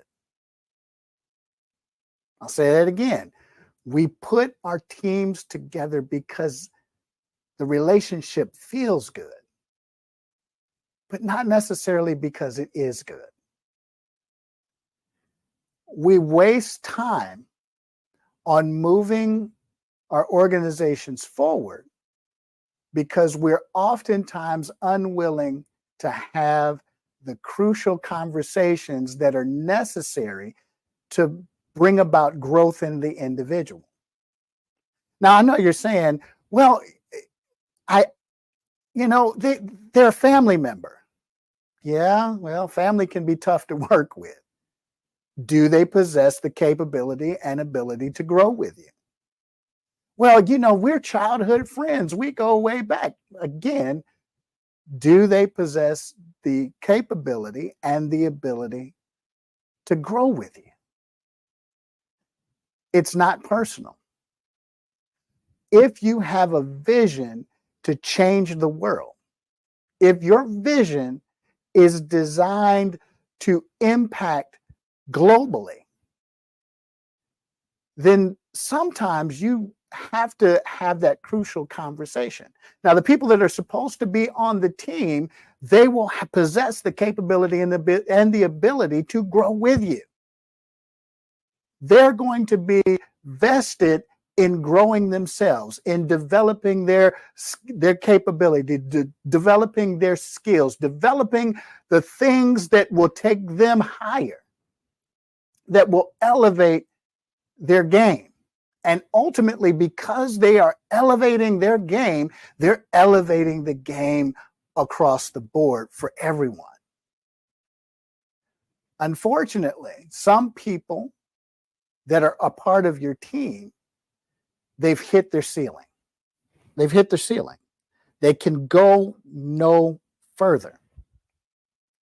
And we will allow our emotional attachment to the relationship hinder moving the ball forward. It hinders us from going into the next room, the next space, the next place that our business is supposed to go. Those in business have heard the story of the McDonald brothers and their limited vision, their unwillingness to move beyond the comfort zone of what they knew caused them to miss a global opportunity. Ray Kroc seized that opportunity and literally grew beyond the capacity of the McDonald's brothers. If you're looking to take your organization from just helping a few to helping the ones that you have been called and created to help, then you may have to ask the question, do the team members that I have on my team right now possess the capability and ability to grow with me? Now, my final letter in alignment or in align is new. So we've asked for clarity on our vision. We've got that clarity. I've got it. I'm clear on my vision again. And I've built the dream team. I've got the lineup that I need. And I've ignited that authentic talent, gift, ability to operate together. And I know that the person on my team, or the people that are on my team, have the ability and capability to grow. But here's the critical question. The critical question. Am I willing to release them when it's time? Am I willing to release them when it's time? I've put all of this effort into growth and development in this individual. I've put all of this time in trying to get them on board. I've put all of this time. But the critical question is, am I willing to go in a new direction when it's time? Part of the roadblock to success in any organization is the fact that we like all of our toys in our sandbox at our zip code. We want all of our toys in our box in our zip code. In other words, we're not willing to share. We don't want to share. That induce limiters in our organization. We say that we're global, but we won't allow the person that should be released into that new territory, that new region, that new area of business to move and flourish into that area. Why? Because we may have become more reliant on them than we should have, when in fact we should have been reproducing them so that we gave them space to grow into their next, to grow into their new. We've got to be able to ask, what is next after we've developed or after we've assembled our team? Too often, and I've seen it more times than not, we put so much restriction on an individual that we frustrate their greatness. We frustrate their genius. In the Black Business Network, Dr. Kelly talks about and embraces and embodies the fact that genius is common. But you as a leader can frustrate genius if you give genius no place to go. When we as leaders don't give genius an opportunity to expand into something greater, we in fact create hostile environments. Because remember, understand this, your team will only remain as long as you can answer the question, what's in it for them? They may already be asking what's in it for me, and that's a completely different talk in terms of transforming the mindset from what's in it for me to what's in it for them. But you as the leader have to be able to answer that question. What's in it for them? And am I creating the next space for them to grow into, for them to further expand and to explore and to bloom into the fullness of what it is? Because if you connect those kinds of people on your team, there is absolutely nothing that your team cannot accomplish. So, again, am I asking myself, am I clear on my vision? Have I revisited my vision again and again and again to make sure that it's still saying the same thing? Am I lining my vision with the people that are going to help me carry it out? Am I igniting the gifts, talents, abilities of those that are along this journey to a win, that they would work together as a team? Do I have the growth mindset that I am investing in their growth and I'm also investing in my own personal growth? And finally, the end, am I considering what's next? What's in it for them? When we align our mindset, when we align our teams along these lines, what we're going to find each and every single time is that we create teams that are aligned to win.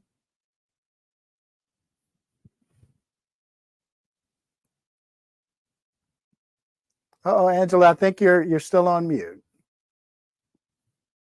Thank you so much, Lawrence. How powerful that was, being able to be in alignment, right? Powerful message for teams all over and leaders in order to be successful and get the successful outcomes that they desire. I just wanted to find out from you, what led you to your interest in helping organizations grow and develop their people? That's a great question. Over the years, I have always found myself in places or positions that I could quickly identify where the issues existed in the organization. Mm-hmm. But all too often, no one was willing to address those issues. In fact, what I found happening more often than not, people would ignore those issues. And so there was a little bit of internal frustration because a lot of times the unwillingness to address those issues would often create more work for me. Mm-hmm. So as a result of that, I got to the place where I said, you know what? People won't ask for the help either because they don't know they need it or because the service isn't there. And so that's kind of what got me started. It's just my personal frustration with seeing gaps in bringing people into a place that could open up those doors of understanding and doors to expand and move people beyond where they were. Awesome. Thank you for sharing that. Now, I would love for you to share your connections, your contact information. Absolutely. So I can be reached on pretty much every social media outlet that there is, but primarily between LinkedIn as well as Instagram, Facebook, is LTN Leaders Who Win. LTN Leaders Who Win. And you can find us in any one of those social media spaces. You can also reach out to me at 757-741-8044.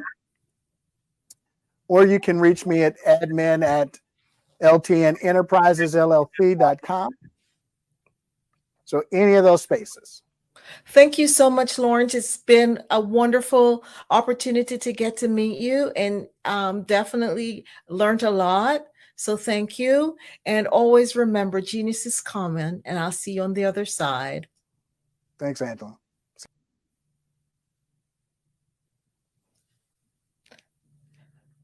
The Black Business Expo's mission is to raise funds for high school seniors going to college or K-12 entrepreneurs. This expo is a fundraiser for students. You may go to www.blackbusinessexpousa.com to donate to the scholarship fund, or use the Cash App that's on it's the $BBX USA. Our goal is to give laptops and up to $5,000 to 10 students. Students can register at www.blackbusinessexpousa.com. Every dollar counts. So we want to remind you to donate to the scholarship fund. We want to thank our Black Business Expo USA sponsors for this month, August 2023. North Carolina 100, Moody Capital Partners, Suede Soul, Lotus Ritchie Coaching and Training, Carolina Virginia Minority Supplier Development Council, Step Management, BHS and Associates, Margie McLean Foundation, Genus is Common, Earth Essentials, Mullane Shawnee Global, Executive Women's Success Institute, The Quality Coaching Company, Superwoman Business Services, Creative Force Studios, Lee Entertainment, Artistic App Design, and of course, the Black Business Expo USA. Genus is Common, and I'll see you on the other side.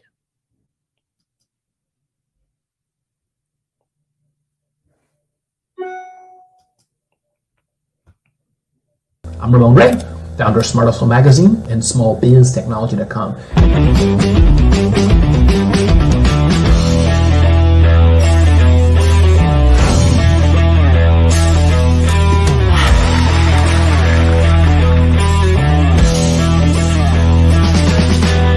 You're here today to celebrate small business success. Stand up on your feet.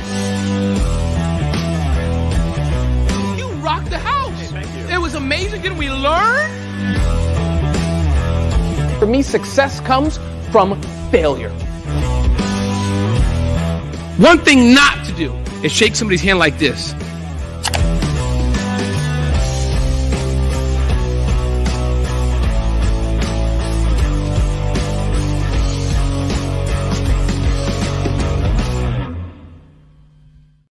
I'd like you to imagine with me, if you will, opening an app where you can collaborate with like-minded individuals from around the world, get inspiration and in-app tools to launch and grow your business, as well as share your knowledge and earn compensation, all in one app.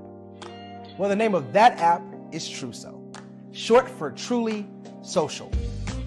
Hi, I'm Matthew Newman, the founder and CEO of Truso, a new concept in social media. Truso is designed from the ground up to be a platform that's both social and empowering for all its users. How exactly do we do that? I'm glad you asked. First, Truso brings the world together via video. Psychologists assert that video provides a significantly more effective connection than audio only. When you enter a community on Truso, you're face to face. Second, on Truso, you don't have to have 1 million followers to monetize. Our business model allows all hosts and moderators to monetize, no matter the size of your following, by 1, producing fee-based content, and 2, inviting others to join the platform as subscribers. Even more, Truso has an in-app resource library with over 100 free resources, forms, and documents to help you build your brand and grow your business. Third, Truso is inclusive. The deaf and hard of hearing communities make up 360 million people worldwide.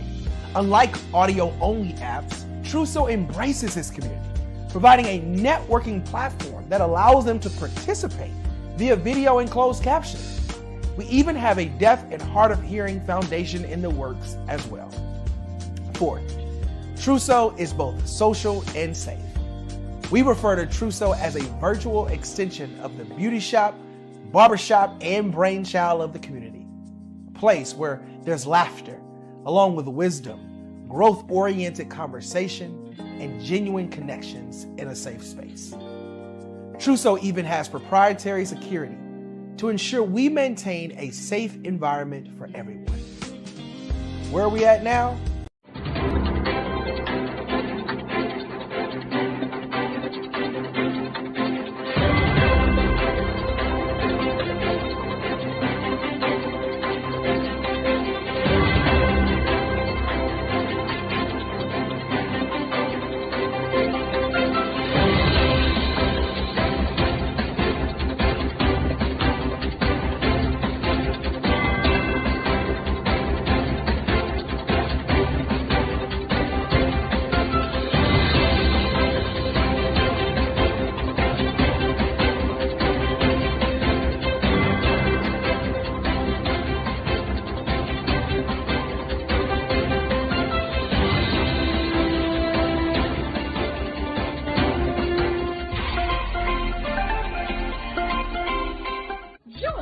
Dr. Eric Kelly III and a host of phenomenal speakers from all around the globe for this 7-day virtual event that you don't want to miss. The mission of the Black Business Expo is to raise scholarship money from kids all the way from high school, all the way from college. The Black Business Olympics is one of the largest Black business showcases in the world. It is an opportunity for businesses and companies to showcase their businesses globally. We are going to be giving away laptops up to $5,000 away to students. Again, I'm Olivia Appleberry, the founder of 2 Cents Finance and one of the speakers for the expo. I am so excited to see you there. For more info, go to www.blackbusinessexpousa.com or call 919-308-9090 and hope to see you there. I am Black business. From the moment I wake until the time I sleep. Yes, I am Black business. I am Black business. Tell me, are you Black business? I am Black business. Do you support Black businesses? Listen, I support Black business because I am Black business. Black Business Expo, one of the largest business showcases in the history of Black business in the world. The world! Sign up today at www.blackbusinessexpousa.com or call 919-308-9090. I am Black business. I am Black business. From the moment I wake until the time I sleep, I am Black business. I am Black business. Are you Black business? I am Black business. Do you support Black businesses? I support Black business because I am Black business. Black Business Expo, one of the largest business showcases in the history of Black America in North Carolina. Black Business Expo, one of the largest business showcases in the history of Black business in the world.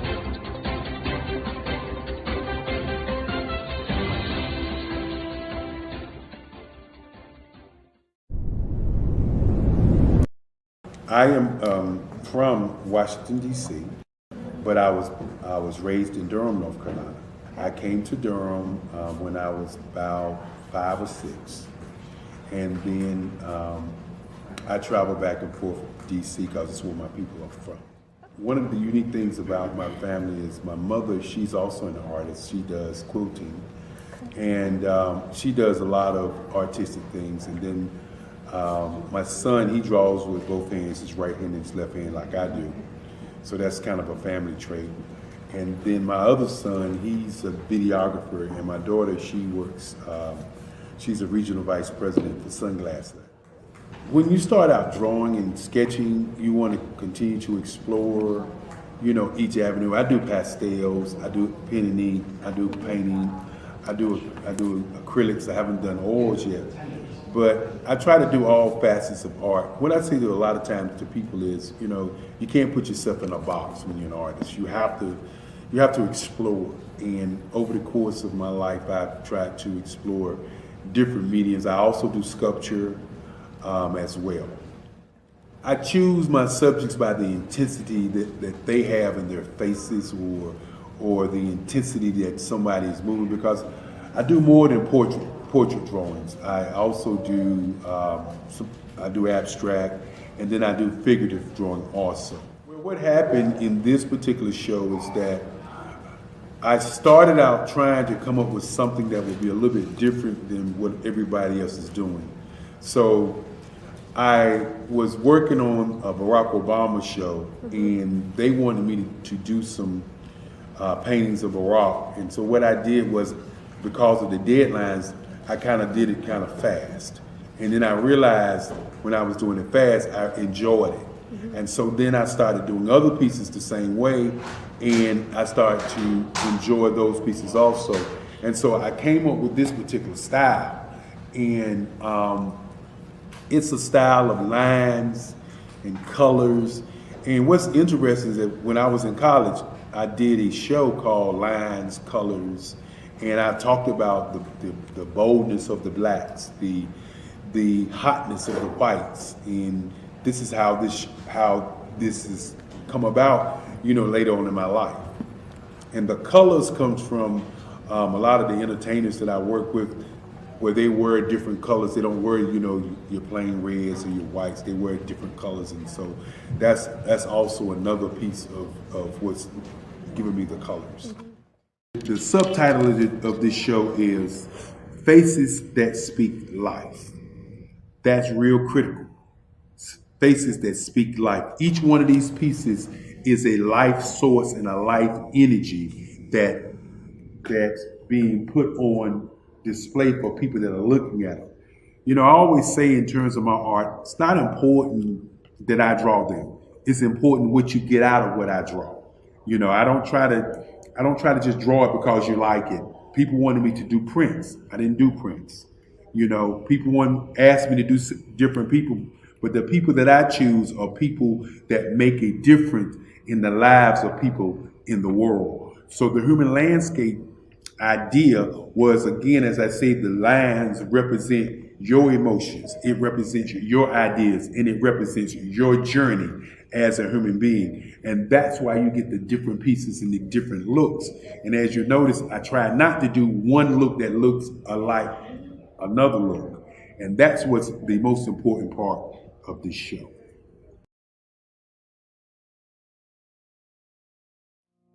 Did you know that approximately 333.34 million businesses exist today, according to a report from 2021? And you may be one of those businesses, or maybe you're not in the business market yet, but you're aspiring to be a business owner. Well, guess what? You're in the right place at the right time. Because let's face it, everything is about timing and opportunity. Hi, my name is Dr. Lotus Richey, and I'm the CEO and founder of the Lotus Richey Coaching and Consulting LLC, along with the Lotus Richey Ignite Show. 15 minutes of success with Dr. Lotus Richey, as well as books to boom your business and bring who you are. And today, I want to bring this amazing message to you about the Black Business Network and the Black Business Olympics. See, the Black Business Network and the Black Business Olympics is designed to help people just like you, that's right, that look like me, to take their business to the next level. Not just in your front yard or your backyard, but globally. The Black Business Network and Black Business Olympics is designed not to just help you survive, but to help you thrive.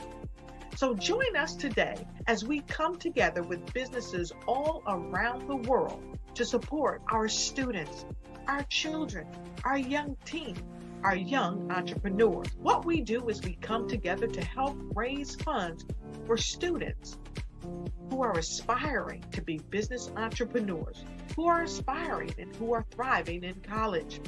We endow them with a wonderful opportunity to gain scholarship of either a laptop or several thousands of dollars. And we invite you to help be a contributor to this amazing opportunity to help someone that looks just like you. So join us today at our website and let us connect with you and help you ignite and take flight in every area of your life on the Black Business Network and the Black Business Olympics. I'll see you on the other side.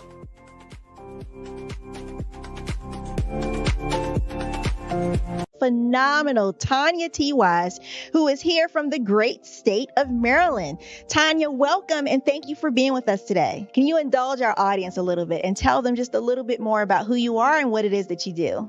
Well, I love being able to talk to people and have a magnetic attitude, being able to just show them. So I always like to say, level up is Coach at Tanya T.Y. is here. So can you tell our audience, just give them a teaser about what your presentation will be about? So my philosophy is that we should all be living our dream life. So tomorrow I'm going to talk about how you start living your dream life. What are some of the things that you thought about in your childhood that you just kind of let go and dormant? Wow. And I want to reignite that and just give you some pointers and some tips, some tools, some strategies to be able to start living your best life now. And guess what, Rhonda? And leave it inheritance for your legacy. Oh my goodness. Okay, I know that's resonating with a lot of people. I've heard that you have a dynamic coaching program. Can you tell us a little bit more about that? Absolutely. So our coaching program help people that have the lack of time, that lack strategies, and lack the confidence to go after their dream life. So we help them implement tools, we help them implement strategies, as well as give them resources so that they can live their best life now and leave that inheritance. Wow. Oh, I love that. I love the leave the inheritance part. Listen, you are dropping some major nuggets, and I know a lot of what you're saying is resonating with a lot of people, but I think we're all curious. How did you even make this transition into the speaking and coaching arena? What's the story behind this? So I started out in finance, and I realized that a lot of people don't necessarily go after their dream life because of the lack of finances or the education behind finances. But it wasn't until I lost my firstborn, my only son, that life changed for me. And where I was going after it all, living the corporate life, hit my 6-figure income, and living in my dream house with my dream man, driving my dream car. I nearly lost it all when I lost my son. And so I realized it only takes one financial catastrophe that can change your entire life. That's what made me start All New Beginnings. Because no matter what's going on in life, there's a new beginning. And because of that, we develop a program called Wise Minded. My little slogan is, don't just dream it, let's live it. If they want to connect with you or work with you, what is the best ways for them to be able to do that?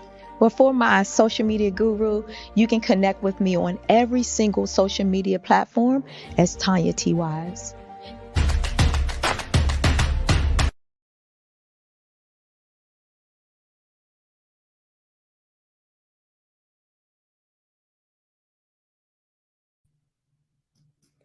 Good afternoon, business owners, entrepreneurs, thought leaders, and corporations. Welcome to the Black Business Network this afternoon.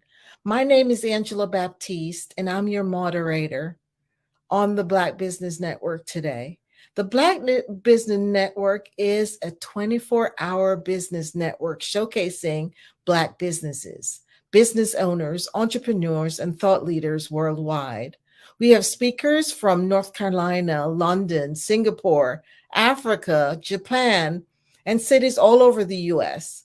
The Black Business Network is a global community sharing its business knowledge to empower, inspire, and educate businesses about business. Today we have our keynote speaker, Chanel Dickerson, who will be talking to us today. So I'd like to introduce you to Chanel. Chanel Dickerson, she's the CEO and founder of Chief Chanel Dickerson LLC, a company focused on empowerment and personal growth. With a successful career as an assistant chief of police for the Metropolitan Police Department in Washington, D.C., Chanel is a respected figure in her field. Understanding the power of the mind, she designs programs and platforms that channel women to shift their mindsets and perspectives. She firmly believes that with the right tools, every woman can achieve success in all aspects of their lives. Having grown up in a marginalized community and overcoming multifaceted trauma, Chanel draws on her personal experiences to create a company where girls and women can thrive. She's a trailblazer in her own right and has developed strategies and programs that has propelled her law enforcement career, surpassed the obstacles faced by women in a male dominated organizations. So I introduce you to Chanel Dickerson.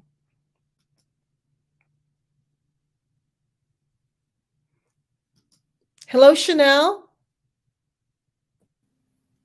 Hi, sorry about that, Angela. Thank you so much for that warm introduction. I like to thank Black Business Expo and Network and Olympics for having me here today, because I know what I have to say will change the lives. And just to explain a little bit more about who I am, I worked in law enforcement for over 30 years and I retired last year. And for over 3.5 years, I was the highest ranking woman on the Metropolitan Police Department in Washington, D.C. So in January the 6th, I was the highest ranking woman on the Metropolitan Police Department in Washington, D.C.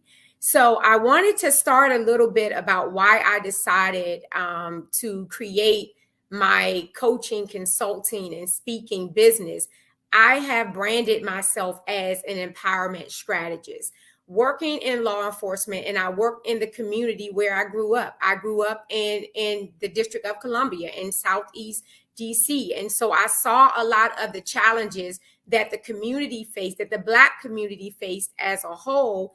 But I knew what challenges I faced as a girl growing up in poverty, how predators tried to take advantage of the children in the community.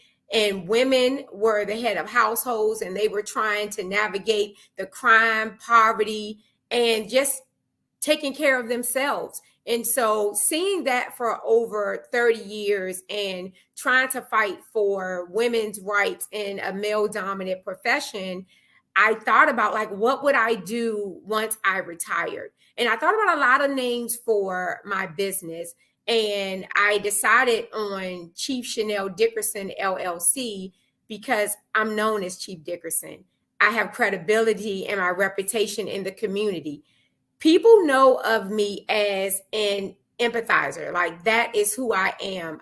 Emotional intelligence is important to me because I like to know how I feel, why other people feel, and I am a root cause analyst. So to say all that, that's what birthed Chief Chanel Dickerson, LLC.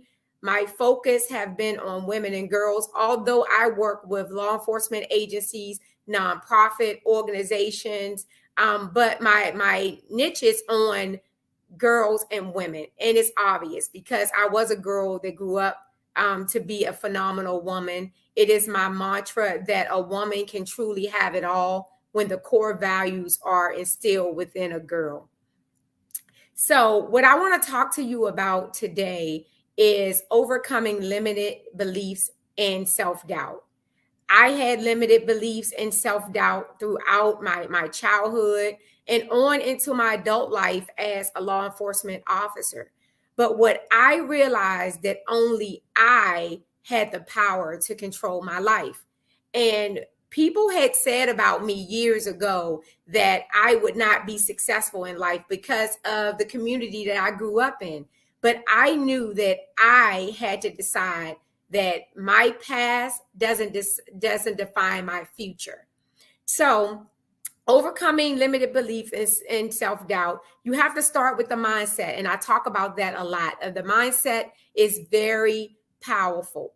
I ran a marathon in 2009. And while training for that marathon, I had done a lot of research about marathon runners and what was required. And I trained running up to 19 miles, but a marathon is 26.2 miles before I became injured.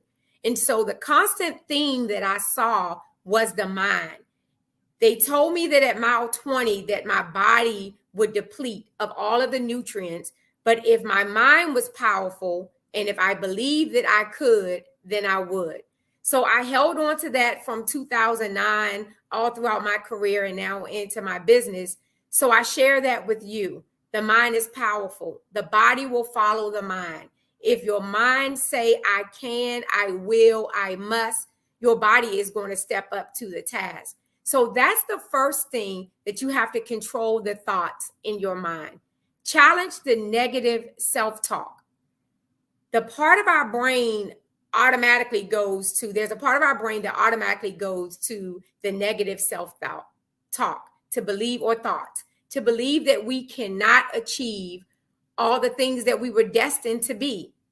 So you have to focus on the small achievements, the small wins. You have to focus on those and say, like, you break them down into manageable sections. Like if you have a goal, you break it down into manageable sections.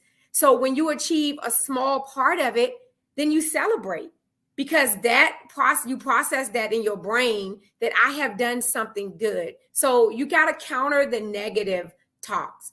Also, you have to plan ahead for whatever it is that you want. Set short, mid, and long-term goals.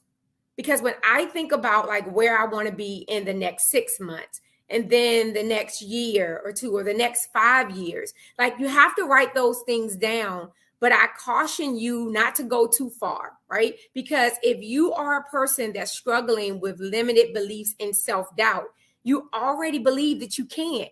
So looking 5 years from now, you can't even imagine what you're going to do tomorrow. So you definitely don't want to project what your life is going to look like 5 years from now. So start small. Get a piece of paper or take the notes section in your phone and just say, where list 3 things. Like, where do I want to be? What 3 things I want to accomplish in the next 6 months? And then think about one thing that you're doing right now that will keep you from achieving those 3 goals. So you need to remove something out of your life. It may be people, places, or things, whatever that is. It may be one thing you need to move out of your life. It may be several, but let's just focus on one. And then look at what is the one thing that you need to do differently to be able to achieve that. For example, if you want to buy a new car, maybe your spending habits, you have poor spending habits. So you need to save more money to be able to buy a new car. So just being intentional about what it is that you want and being strategic about it. Because what happens is sometimes we are paralyzed by fear. I've seen this, in the Black community. It's not all it is exclusive for the Black community. But because I grew up in the Black community, I understand some of the challenges that the Black community have. And sometimes we're paralyzed by fear. We allow fear to creep into our heads, and then we do not believe that we can be successful. And what that also does, and I saw it in my career in law enforcement, and I will refer back to that because spending 30 years, I spent the majority of my adult life in law enforcement. So I know a lot about people and interacting with people, and I want to help those communities. I want to continue to serve those communities, but also take my business globally, because I know the needs in Washington, D.C. are the needs all around this world. So when I talk about what to do next in reference to the self-doubt, is when you think about what is it that I want to do, right? What is it that the fear is keeping me from doing? And so you think about, do you want to finish your college degree? Do you want to change jobs? But the fear is paralyzing you and you feel like you can't do it. And so what happens when that fear paralyzes you? Sometimes jealousy and envy creeps into your head because you see your friend, your family, your neighbor, your colleague, they're thriving in their education, in their careers, finances, relationships, and you are looking at your life with a negative comparison because you're comparing where you want to be or where you feel like you should be, but you're not putting in the work. So the other part of limited beliefs and self-doubt is own your own part in your life. Because what we often do is we always blame someone else. Like, I get it. My childhood was not the greatest, but I cannot stay stuck in where I was in my childhood and not succeed in life. And so the one thing that I realized early on that I had no control of is the family I was born into. Now, I love my family. My parents did the best they could for me. My mom actually was a single mother, and she did the best she could. But I couldn't control that. But I could control what was next for me. And so that's what I want to say to all of the viewers is only you can stop you. What is it that you want to do? Visualization is key. You have to be able to see where you want to go or what you want to have. Write it down. Get a journal. Go back to the journal to be able to look at it and see where your progress is and what you need to do things differently. Do not be afraid to pivot. Pivoting is key when you're on the wrong track. And sometimes in life, and I know this has happened to me, I have come to the fork in the road where there was a fork on the left and the right, and you choose one path and you get halfway down and you realize that that path is not working out for you. Don't be afraid to turn around and try a different path. And that's what happens. Some of us get into careers that we're not passionate about. It's not our purpose. We just go there to make money. We're unhappy every day. And we have all of these ideas that are just stowed away in our brain, and no one ever realizes our full potential. So I say to you to focus on that and be intentional about that. And I want to take you into my last project that I'm working on, because that ties into overcoming limited beliefs and self-doubt. And what Chief Chanel Dickerson did, I decided in February of 2023 to start an anthology, a book anthology. It's titled Uncuffed Voices, Her Story is My Story. And what that book entails is there's 19 women in law enforcement, including myself, where we have former and current women who once wore the uniform and the badge, join forces together to write a collection of stories to inspire, motivate, and empower others. Although our goal is to empower women, we want to empower everyone, because we know that some of the challenges that women have experienced in our fields, that it could be translated into multiple fields for women and for men. And so that book launched last Friday, and it became a #1 bestseller on Amazon in 11 categories, and bestseller in 23 categories, and also #1 international bestseller. And that is huge for me, because I saw with the 18 other ladies that some of them were trying to overcome limited beliefs and self-doubt. So it takes me to this point that mentorship, influencers are important, positive influencers. So ask yourself, who is in your core group? And I ask the question with women often, is your circle of women a group of people who would mention your name in a room full of opportunities? Will the women in your group mention your name in a room full of opportunities? If not, you need to find a new group. When self-doubt kicks in and you think that you can't do it, you need to have a mentor, someone who believes in you, to be able to tell you that you can do it. I keep using the word intentional because you have to be intentional, and you have to plan in order to be successful.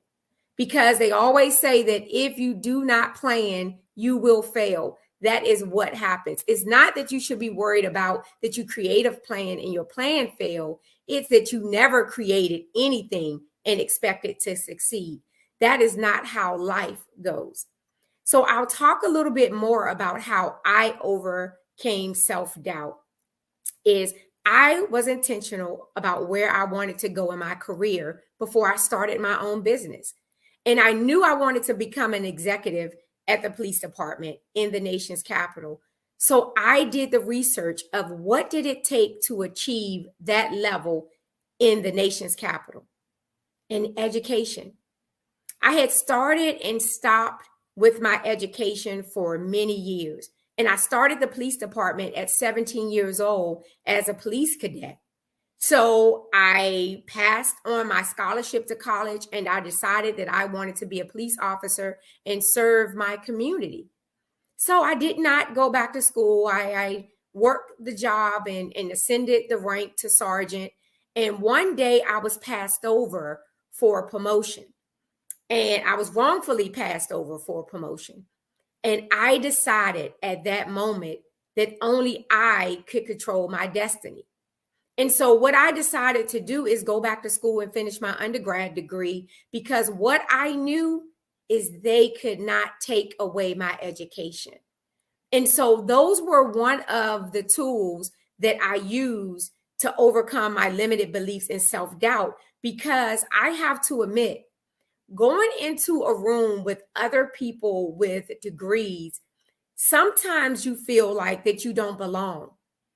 Although you may have the experience on the job, but because you don't have the education, that you may feel like you don't belong there. And now I'm not saying that you don't belong there. Like, you belong in any room that you place yourself in. But that's that negative self-talk that got in my head that said, you're not good enough. You don't belong in the room. And I said I wanted to do something about that. So I went back to school and finished my undergrad degree so I can be prepared for the conversations that came at any table. Well, I felt I would be prepared for the conversations that came at any table. And so what happened after doing that, my career skyrocketed. And if anyone know anything about a rank structure, I was a detective sergeant in July of 2014, but by March of 2018, I was an assistant chief of police and headed a bureau of 1,100 men and women. So when I started to shift my mindset and worry about things that I could control, because I knew my why I decided to join law enforcement is because I truly wanted to serve my community and help people. And nothing that happened within the agency or outside of the agency could change my why.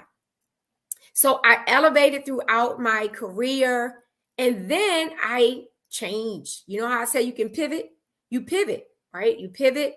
And I said, I would like to become a chief of police. Actually, I said that when I was 17 years old, that I would become the first female chief of police in Washington, D.C. And they appointed another female. I wasn't in the ranking at that time, wasn't even eligible to be in the ranking. And then I said, I'll be the first Black female chief of police in Washington, D.C. And so it's okay to pivot. And what I did with that, I looked at now, what is required for chief of police? Because if someone was not going to select me, it was going to be because they just did not want to select me, not because I wasn't qualified. So it was those tools that I used to prepare myself to say, I am going to make sure that I am good enough for any area or any room that I enter. So I went back to school and finished my master's degree in Homeland Security. So I did all of that with the preparation that I would become a police chief. And in June of last year, I decided that I would retire from the police department. I decided that it was more important for me to stand up for women's rights inside of the police department, although I would be blacklisted and blackballed and the microaggressions and the gaslighting and all those things that takes place when you stand up and go against the grain, right? And so what I look at today, that I have absolutely no regrets, but that came from years of preparation, preparing my mind, not being overly concerned about what other people thought about me. Because if I do not seek your advice, I am not going to take your criticism. I'm just not. And what you have to focus on is someone is always going to not like something that you do or you say, but you have to focus on your heart. Where do you want to see yourself in the next 6, 3 years, 5 years? Do you want to see yourself as being someone who followed your own heart and decided to pursue your purpose? Or do you want to be someone who decided to either not fulfill your dreams because you're worried about what other people may say or think about you? Or are you going to try to follow their dreams? Because that happens. We see other people doing things and it may seem easy to us, and we defer our dreams or our purpose and we try to go their way. And then we run into all of these roadblocks. It just may be because you're on the wrong path. And sometimes it's okay. And I said that before about the two forks in the road. It's okay to not know. It's okay to say, I made a wrong decision. It's not the end of the world. I often say to groups that I speak to is leave the meat, eat the meat and leave the bone. That's not my phrase. I didn't coin it. I don't know where it started from, but it's so appropriate for me when I show up. I spoke last week at U.S. Customs and Borders Protection's women's group, and I talked to them about like my tech person before I left, and she prepared the presentation, and she said to me, I hope everything goes well with your presentation. And of course, when we got there, nothing went well. There was technical issues for the first 15 minutes of the presentation, but I was able to adapt. And I told the group that when my technician said, I hope your presentation goes well, my response was, I know it will. And she paused and said, wow, that's a great mindset. And I said, it has to be, because if I show up to give it my all and do my best, that's all I can do. And what you need to know is that your best will change from moment to moment. If a day you're not feeling well, if you lost someone in your family, maybe your job is just enormously stressful with all of these deadlines, maybe your performance may alter a little that day. But show yourself some compassion and give yourself grace. And know that you still can live to fight another day. That day does not decide who you are. And you just get back into the race. You get to decide who you are. I often talk about how we define who we are and we determine how people treat us. And the other thing I'll talk about with that is how you show up at work. How you show up at work, if you do not prioritize family, friends, all of the other things that are important to you, your job, your career is not going to do that for you either. You determine. So what I found with myself is I would always take calls after hours, even before I was required to do so. I sacrificed a lot of family engagement. And what happened is that caused burnout. I didn't even understand what burnout looked like.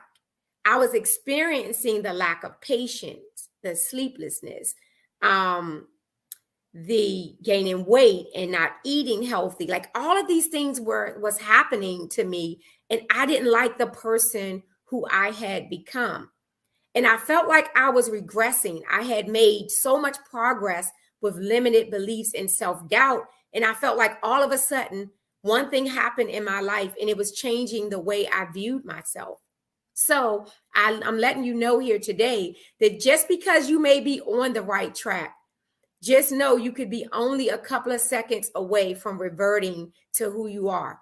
But mindfulness and self-awareness is crucial in order for you to bring yourself out of it.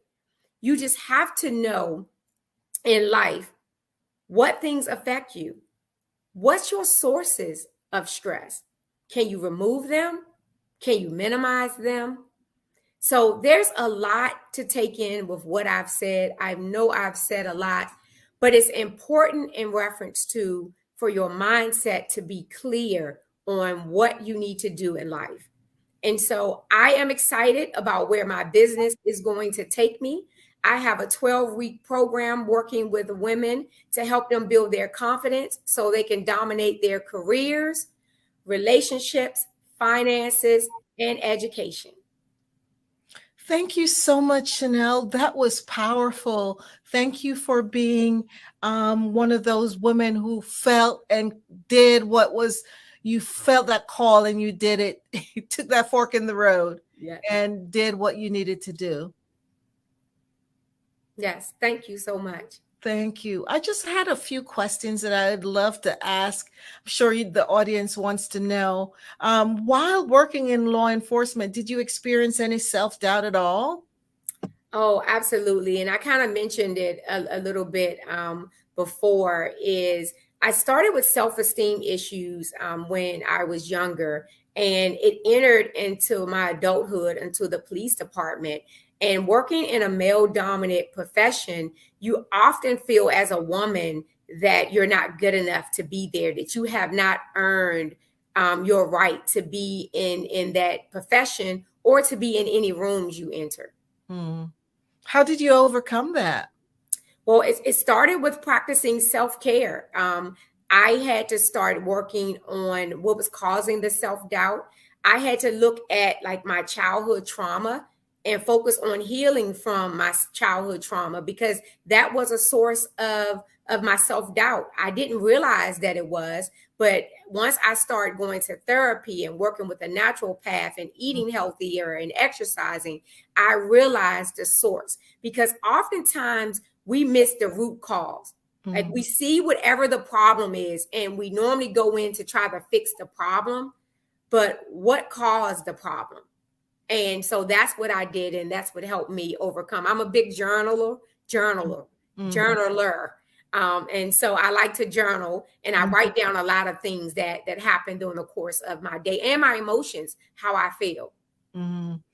Oh, interesting. And I know you talk about working in a male-dominated field. How did you, and how do you navigate being a woman in that male-dominated profession? Basically, it's preparing yourself for the position. What I did not want to happen is I did not want to become a diversity checkbox. I didn't want someone placing me in a position because I was a woman or because I am a Black woman, and then I'm not able to fulfill the task. And so that's where my education came into going back to school, taking certifications, and college is not for everyone. So I'm not saying you can't succeed, although a lot of law enforcement agencies require at least 60 college credits. But I am an avid learner, right? Always continue to read and learn something new. So when you're in the room with other people, that you can speak intelligently about any topic that you want to talk about. Wow. So how do you invest in yourself and practice self-care? Meditation, my faith in God, that's important to me, is prayer and meditation.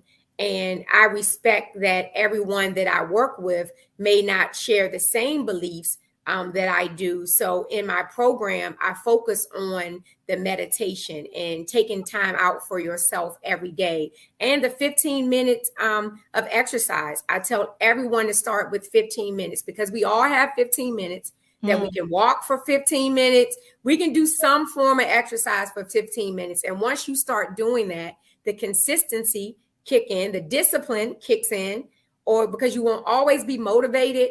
But if you start with the 15 minutes and become consistent, at least you'll be disciplined. So that's what I do. The exercise part is very important for me, because exercise is important for my mental health. And what I learned, not only in law enforcement, but just navigating through being a new business owner, of trying to figure out, like, who did I want to serve in my business? Because there have been plenty of job opportunities for me to go and work for someone else. But I decided to stay along this path and do this career. Wow, powerful. Yes, consistently. There's a quote that says, consistency compounds. So yes, when you're doing something consistently, it compounds and gets, definitely gets you to developing great habits, for sure. So where do you see your business going in the next year? Globally. I want to work with women outside of the United States. And actually, I say that, but one of the women that I work with, she recently moved to Doha, Qatar. So she lives actually in the Middle East now, but I can say now, I guess I got to pivot again and say now I want to work with more women who are global. Yes. I noticed that you just released your first bestseller, Uncuffed Voices. What was your vision behind that?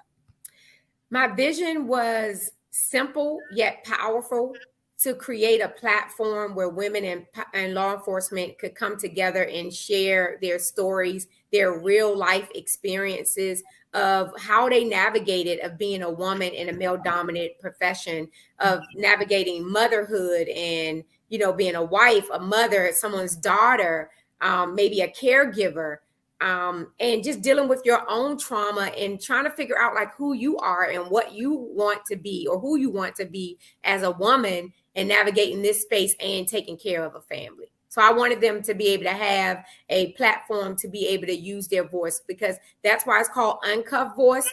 And on for our logo, we have like a handcuff that's open and then a voice that's open, because you're no longer forced to be silent, that you have a right to use your voice. And so that was the main objective I was going for with that anthology. Wow. How were the women selected to write a chapter in your book? Now that you talk about the different women who participated. I know. I went to social media. Social media is key. I'm new to social media. My entire career, I never had a social media account until I retired.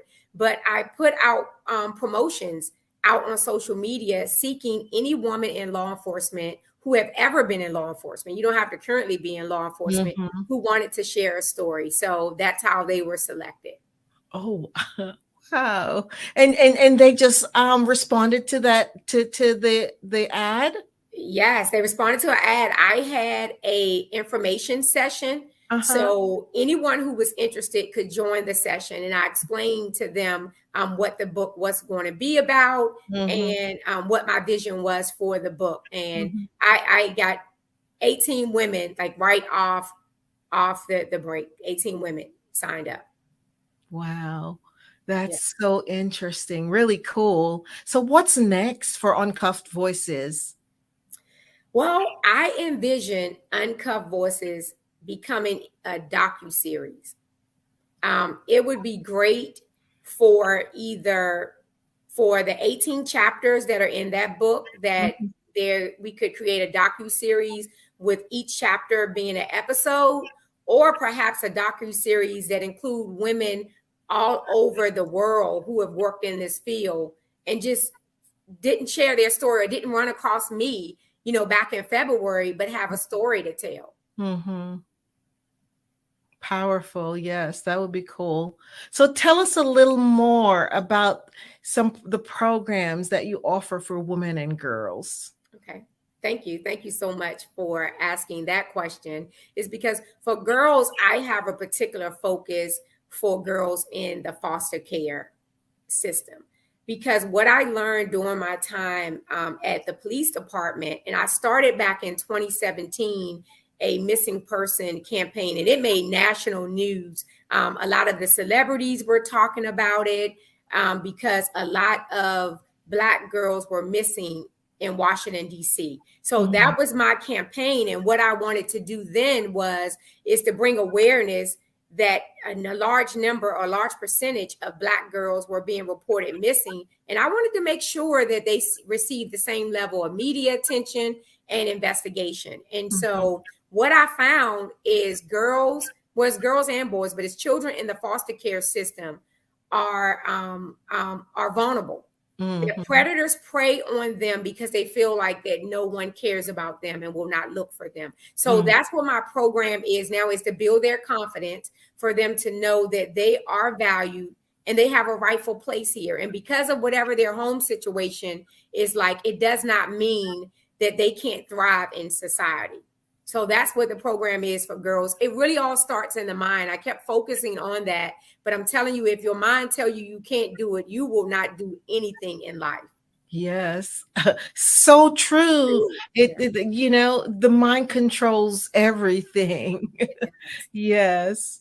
So it's so important for us to think positive thoughts and translate that into actions, for sure. So is your business connected with your law enforcement experience? I think it does in more ways than one.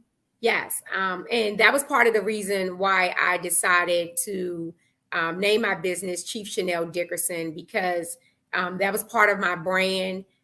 It's a lot of things that are happening in communities all over the country with law enforcement. So I have a responsibility to bridge that gap between law enforcement officers and the community. So that's where my consulting work comes. I have branded myself as an empowerment strategist, and it does not just talk on the consultant or focus on the consultant or the speaking. It's whatever it is that you want. If someone wants me to come into their organization to look at their policies and see if their policies promote diversity, equity, and inclusion.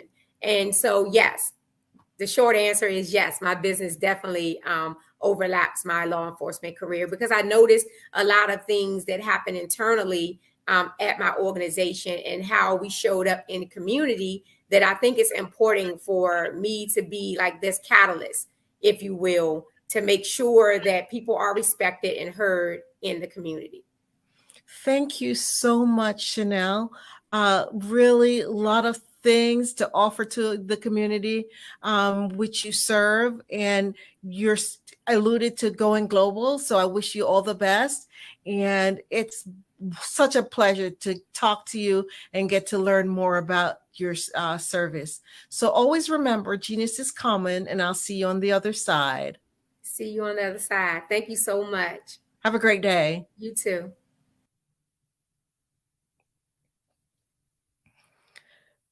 The Black Business Expo's mission is to raise funds for high school seniors going to college or K through 12.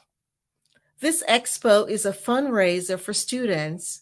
You may go to the www.blackbusinessexpousa.com to donate to the scholarship fund, or use the Cash App $BBXUSA. Our goal is to give laptops and up to $5,000 to 10 students. Students can register online at www.blackbusinessexpousa.com. Every dollar counts. So we want to remind you to donate to the scholarship fund. We want to thank our Black Business Expo USA sponsors for this month, August 2023.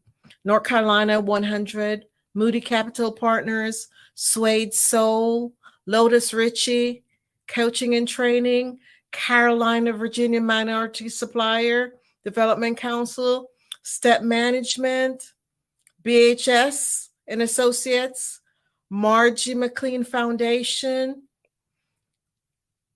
Genius is Common, Earth Essentials, Malaine Shani Global, Executive Women Success Institute, the Quality Coaching Company, Superwoman Business, Creative Force Studio, Lee Entertainment, Artistic App Design, and the Black Business Expo USA. Genius is Common, and I'll see you on the other side.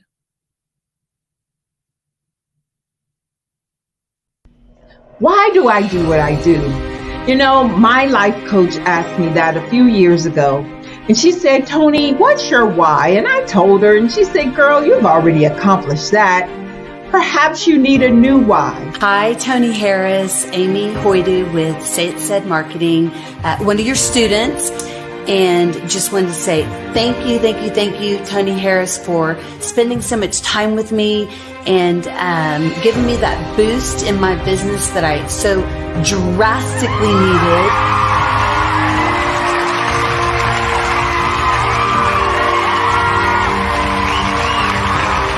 My why is to touch, move, and inspire my clients to take drastic steps to be better than they were before they met me. I'm a resource. I'm a connector. I want to help people build deeper relationships that are beneficial to their life and business. That's what I do best. Oh, first thing you got to do is show up. And speaking is a way to magnetically attract your ideal client to you. How many of you use social media that way? Absolutely. And this is how you look to the world. Drastic steps are the steps that are needed to be successful. And my business is drastic denotes a mindset. Getting out of your comfort zone. Doing something that you don't necessarily feel comfortable doing, want to do, but you know it's a necessary step to be successful in your business. I get the most satisfaction when I see my connections flourishing into relationships long after I am gone. Hi, my name is Jasmine Augustine with Winged Jasmine, and I've joined several networking and referral groups in the area. And Network in Action Northeast Houston with Tony Harris Taylor is one of the best organizations that I've joined. I love that piece of what I do, and it is what fuels my fire.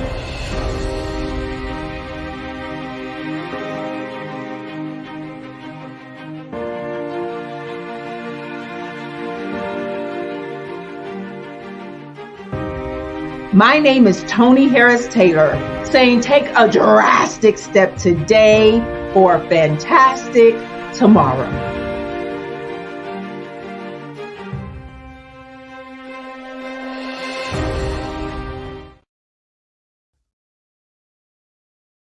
Follow the Brand TV broadcast host, Grant McGaw, as he visits with top executives and entrepreneurs to find out their secrets of success with their personal brand. Follow the Brand TV broadcast host as he focuses on brand development to build better relationships, bring value to your business, relationships, and career. You will enjoy listening to each episode that is tailored to speak to you directly. If you're looking for this type of clarity in terms of building your brand, you have tuned into the right station. Each episode will help you to shape a conversation in the 5-star BDM network of 20,000 professionals and become a springboard for your corporate engagement and business opportunities. Each guest will frame their story in the areas of personal branding, business development, career development, financial empowerment, and technology innovation. Grant McGaw explains why he is the CEO and owner of his own professional career. Grant is an accomplished business leader and entrepreneur who wants to give back to individuals to grow their personal brand strategy. Tune in as he weaves his story about new possibilities, while to you exceed expectations. If you love storytelling, this show will make for fun.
Dr. Eric Kelly III and a host of phenomenal speakers from all around the globe for this 7-day virtual event that you don't want to miss. The mission of the Black Business Expo is to raise scholarship money from kids all the way from high school, all the way from college. The Black Business Olympics is one of the largest Black business showcases in the world. It is an opportunity for businesses and companies to showcase their businesses globally. We are going to be giving away laptops up to $5,000 away to students. Again, I'm Olivia Appleberry, the founder of 2 Cents Finance and one of the speakers for the expo. I am so excited to see you there. For more info, go to www.2centsfinance.com. blackbusinessexpousa.com or call 919-308-9090 and hope to see you there.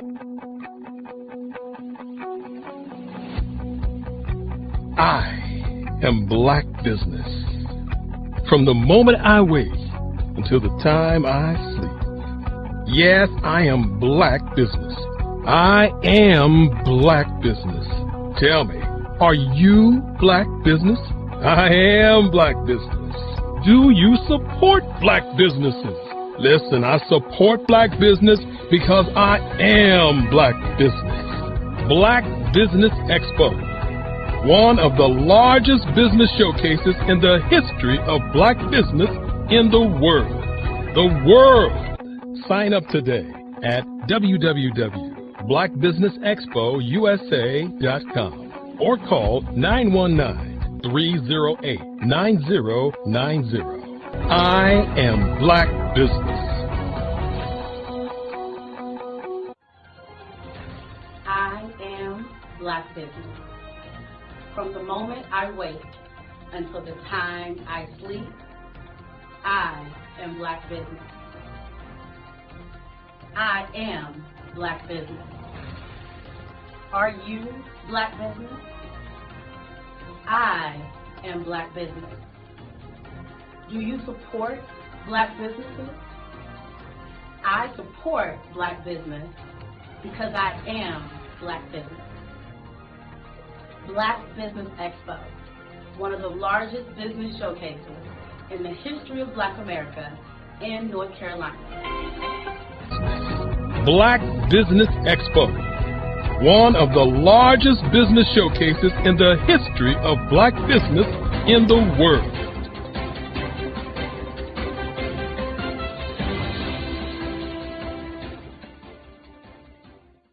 Over the past few years, we've seen the growth of existing and new initiatives focused on financial inclusion, building global networks, and reducing the wealth gap in response to the idea there's not enough seats at the table.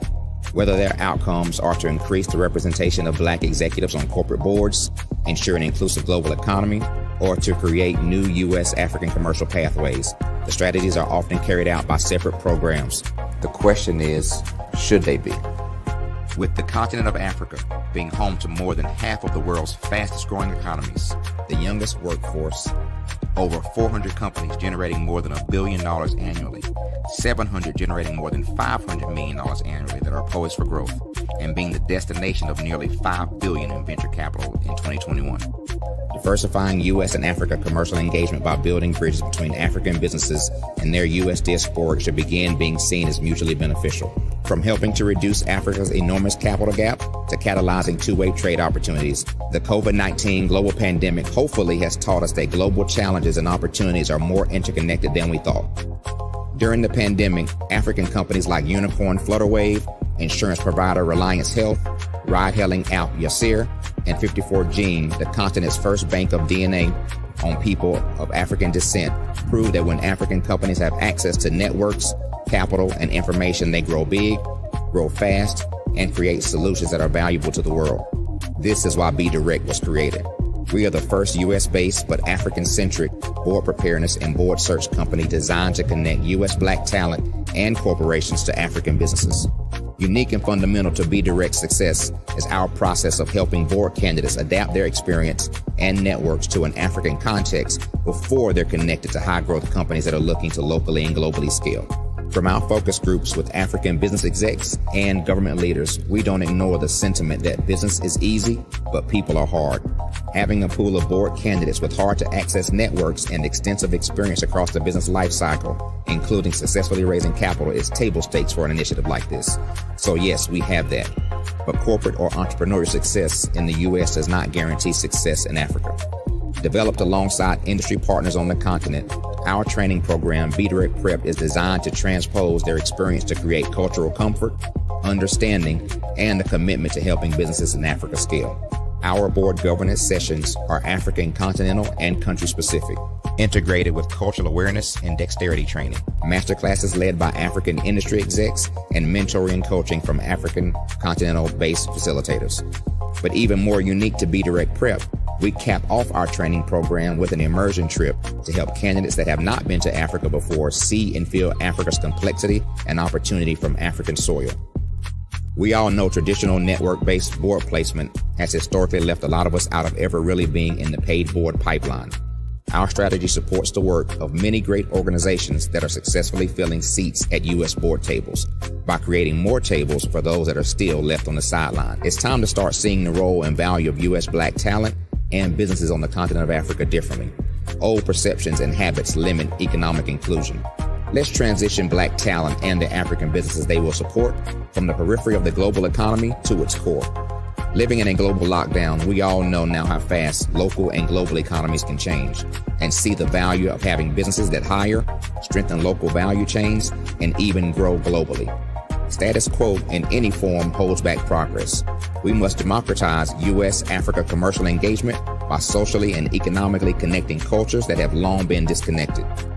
It's time for Africa's U.S. diaspora to redefine their global value by helping African businesses scale continentally and globally.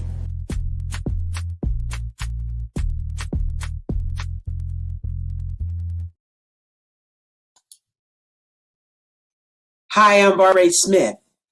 Genius is common. My genius is executive coaching and professional corporate training.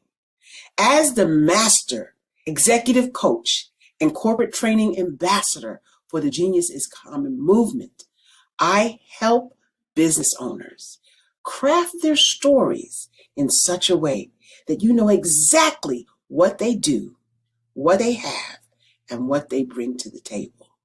Many times as business owners, we are asked, so what do you do for a living? And we could be crushing in our businesses, but we're not quite sure exactly what to say in a short amount of time. Well, I help you take those stories that are the reason why you're in business and why you're so passionate about your business and craft them in such a way that people are drawn to you as opposed to being repelled by you. Because every conversation, every time you talk to someone about your business, you are excited about it. But are you really conveying what you do, what you have, and what you bring to the table? And do really people understand why you care so much and why they should care that you have the solution to their problem? Well, I'm here to help you with that. As a master storyteller, I can help you with your stories and spin them in such a way that they are intriguing and fascinating. People want to listen to you talk about your business. That's why at the Genius is Common movement, I am the master executive coach and professional training ambassador. That's my genius. And genius? Oh yeah, it's common.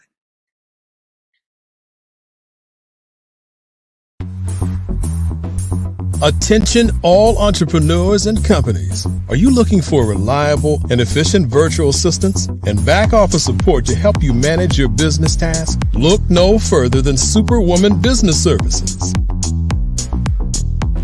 Our team of virtual assistants provides a full range of administrative support services, including operations management, social media marketing, and much more.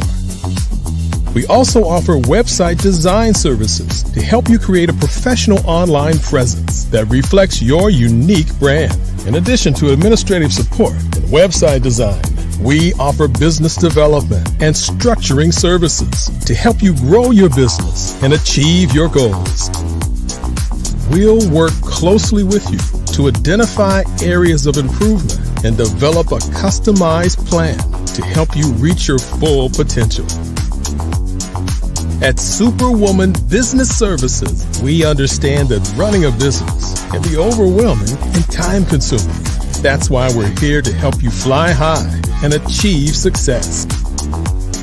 Our virtual assistants are highly skilled, experienced, and dedicated to providing you with the support you need to thrive.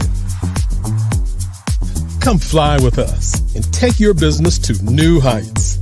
Let us help you become the superhero entrepreneur you are meant to be.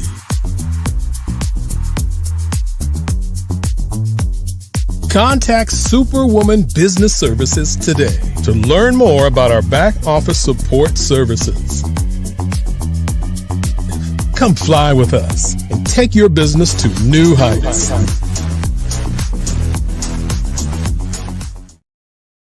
I was born in a little village on the island of Haiti. Many deadly diseases pounded me. It is as if they were on a mission to end my existence on this earth. I refused to give up. In 1983, I left Haiti and came to the United States of America. And I came with $5, 2 shirts. I didn't speak any English. I came to Atlanta. I got a job. I was a doorman. I was a doorman with a dream. What I used to come on stage.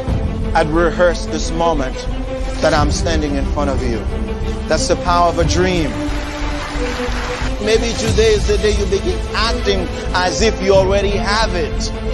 And then step out with full force. Take a risk. No condition is permanent. Don't let your situation distract you. You are chosen. You are called. You are born for a purpose in this life.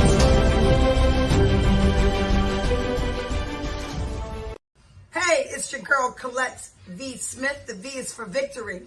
My mama would tell you the V is for Veronica, but it's Colette V. Smith, the NFL's first African-American woman to coach in the history of the National Football League by way of being the first female in 2017 to coach in New York Jets franchise history.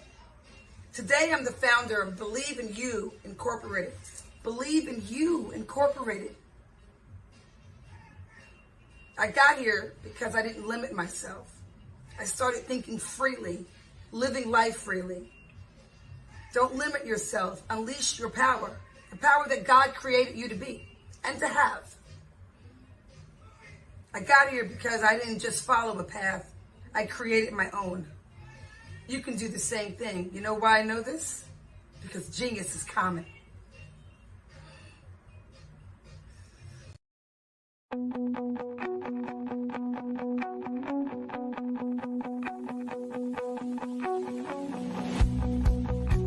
I am Black business. From the moment I wake until the time I sleep. Yes, I am Black business. I am Black business. Tell me, are you Black business? I am Black business. Do you support Black businesses? Listen, I support Black business because I am Black business. Black Business Expo, one of the largest business showcases in the history of Black business in the world. The world. Sign up today at www.blackbusinessexpousa.com or call 919-308-9090. I am Black business.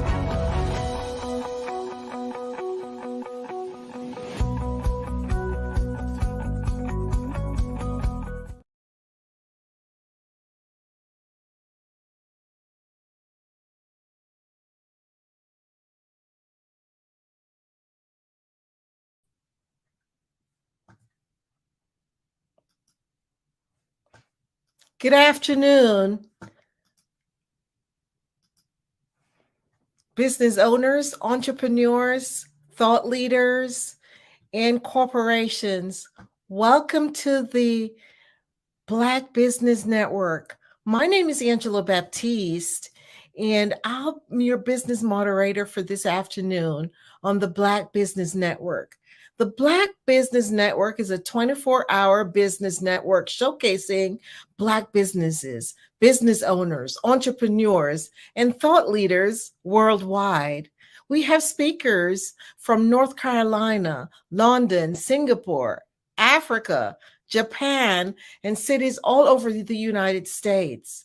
The Black Business Network is a global community sharing its business knowledge to empower, inspire, and educate businesses about business. Today we have a fireside chat talking about collaboration over competition in the Black community. And I'll be talking with Dr. Tabitha. I'm having trouble saying her name. Tabitha Russell. I'm thinking that's right correction, pronunciation. So I look forward to talking with Dr. Tabitha Russell.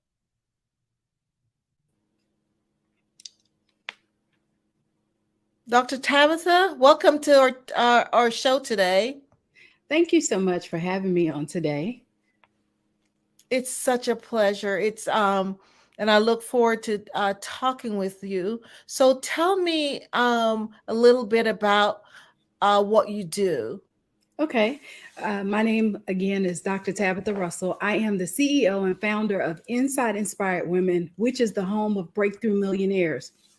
So I help women determine what it is that they want to do through their purpose, as well as I help them to expand on one idea, excuse me, and take it and make multiple streams of income out of it.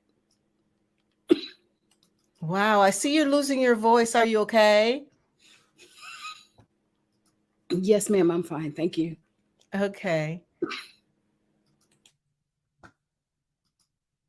Okay, so what led you to get involved in that type of business?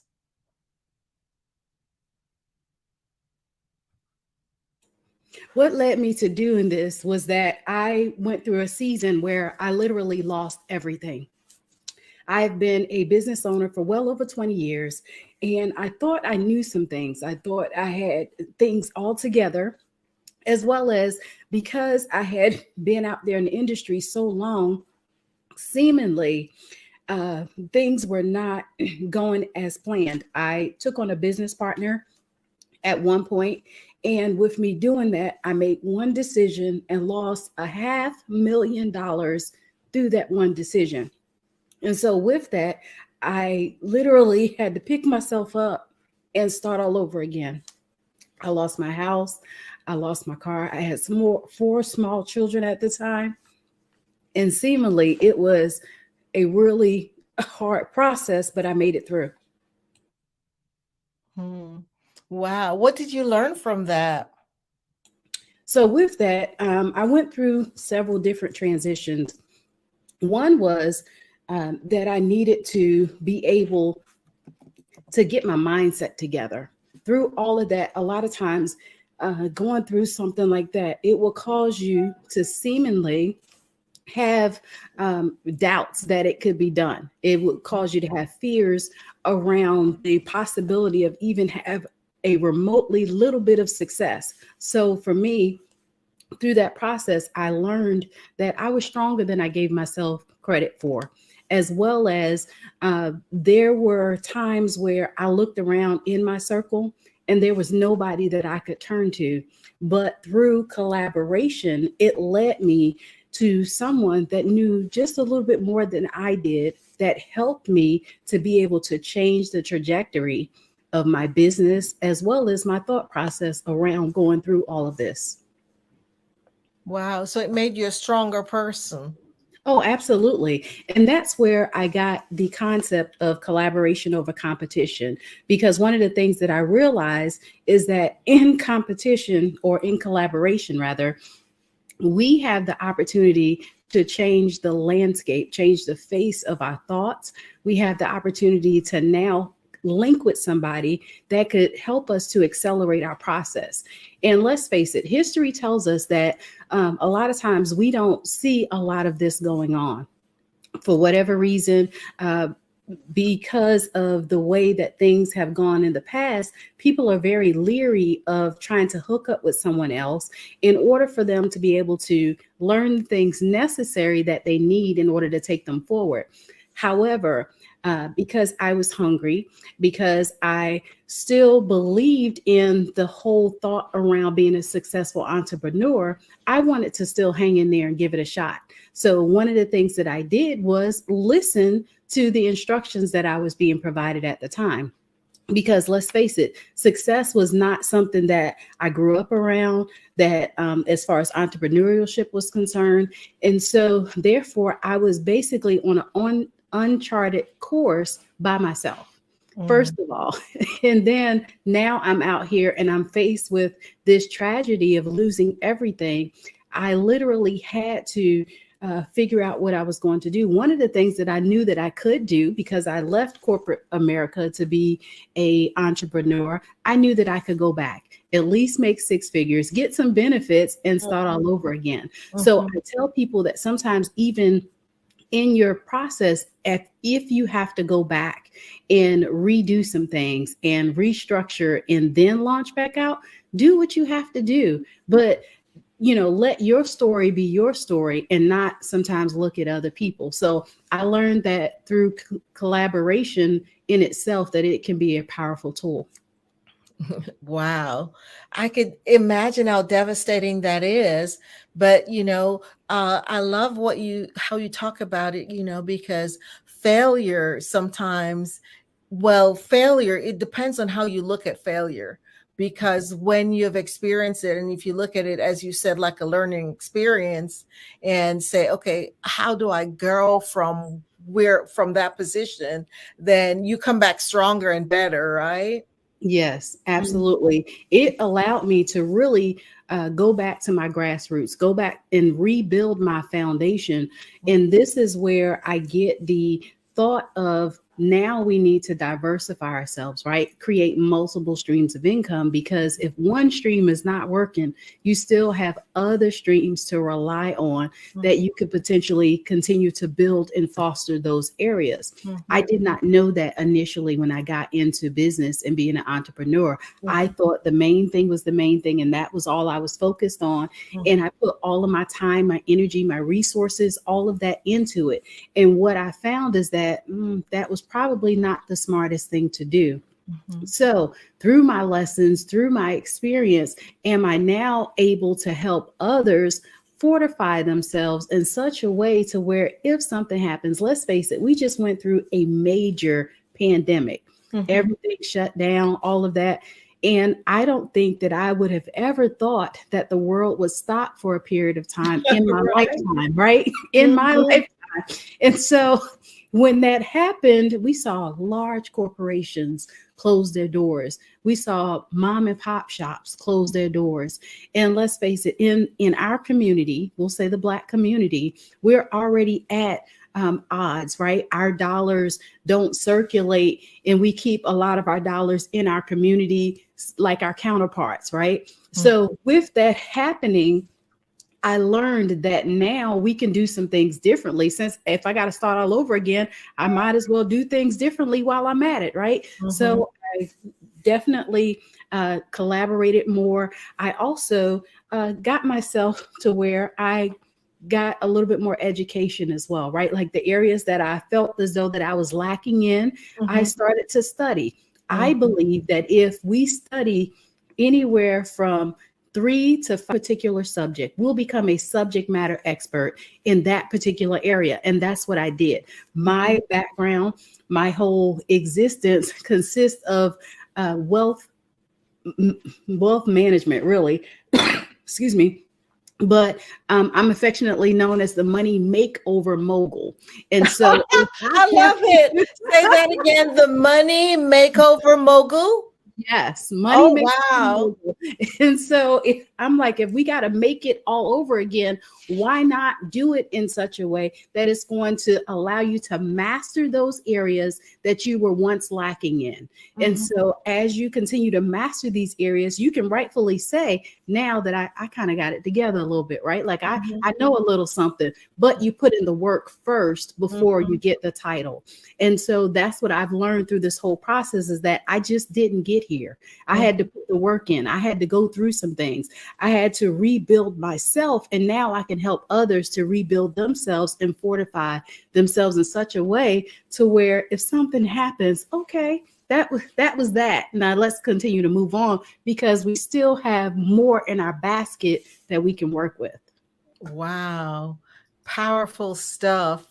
Yes, I think it's Tony Robbins who says it's not what happens to you. And, not thinking about, okay, it's happening to me, but it's happening for me. That's And right. it looks like that's exactly what you did. You said, well, this happened. I'm not going to let it deter me from even after I've reset and and start all over again. And so that was really, wow, amazing, powerful stuff. So yes. So who would you say is your ideal client? So my ideal clients are, I would say, I call them business savvy women who are looking to either start their business or expand on their business. Now, quite often, I will say all of us have a purpose, and whatever our purpose is, we have a tendency to be innately good at that. And so whatever that is, we take that concept and now we build upon it. But we just don't go out there and say, "Ooh, that looks good and that looks good too." No, we start with one idea, one concept, and then we build on it. So I take them through a process of determining what that is, first of all, and then making sure that we can set it up for success.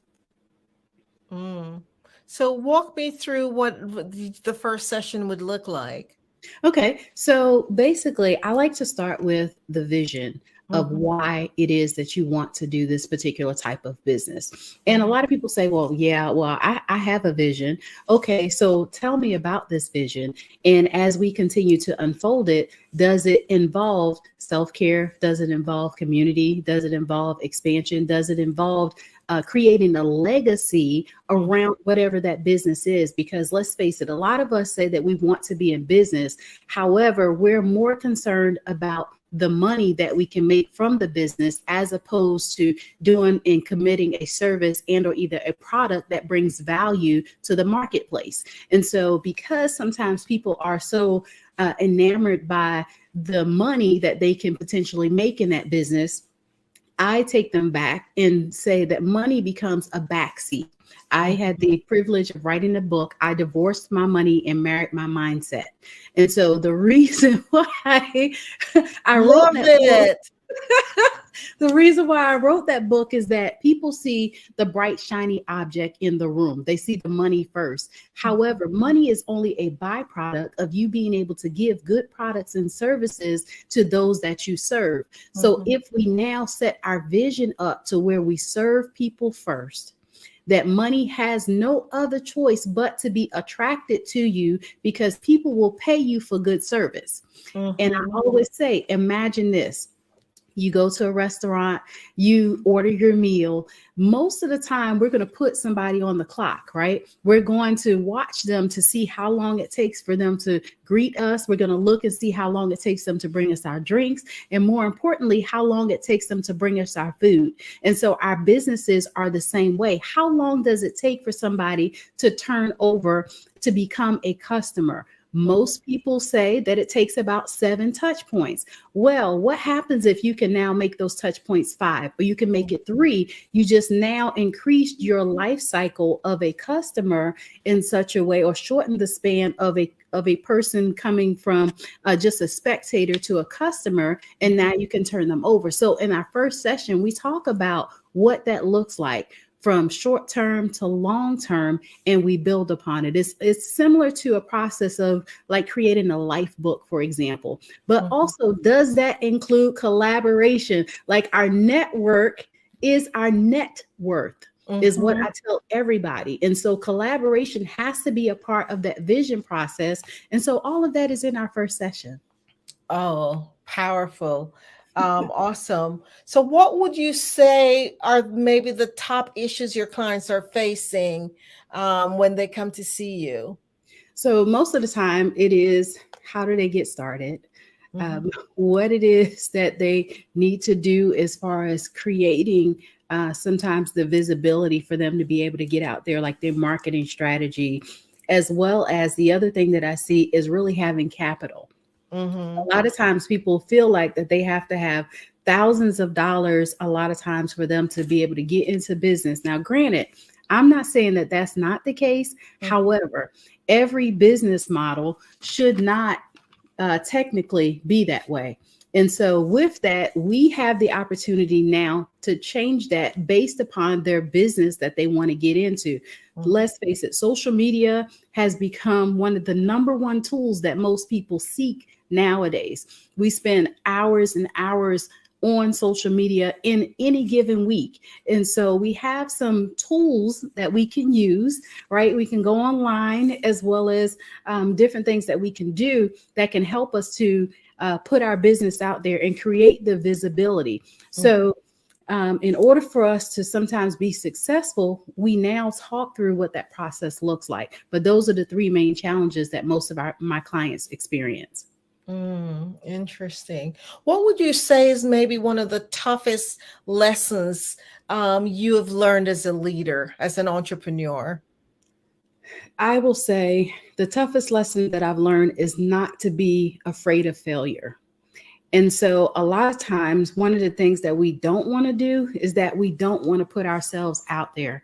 And I've learned through this whole process that if people cannot see you, if people cannot know, like, and trust you, they will not do business with you because they don't know you have a business. And so having a level of transparency, having a level of where you don't mind taking people on the journey with you has really been one of those things that I've embraced. And so I have literally fallen flat on my face, sometimes more times than I would care to count. However, it has allowed me to become stronger and be at the place where I can successfully and confidently say that I own multiple successful businesses.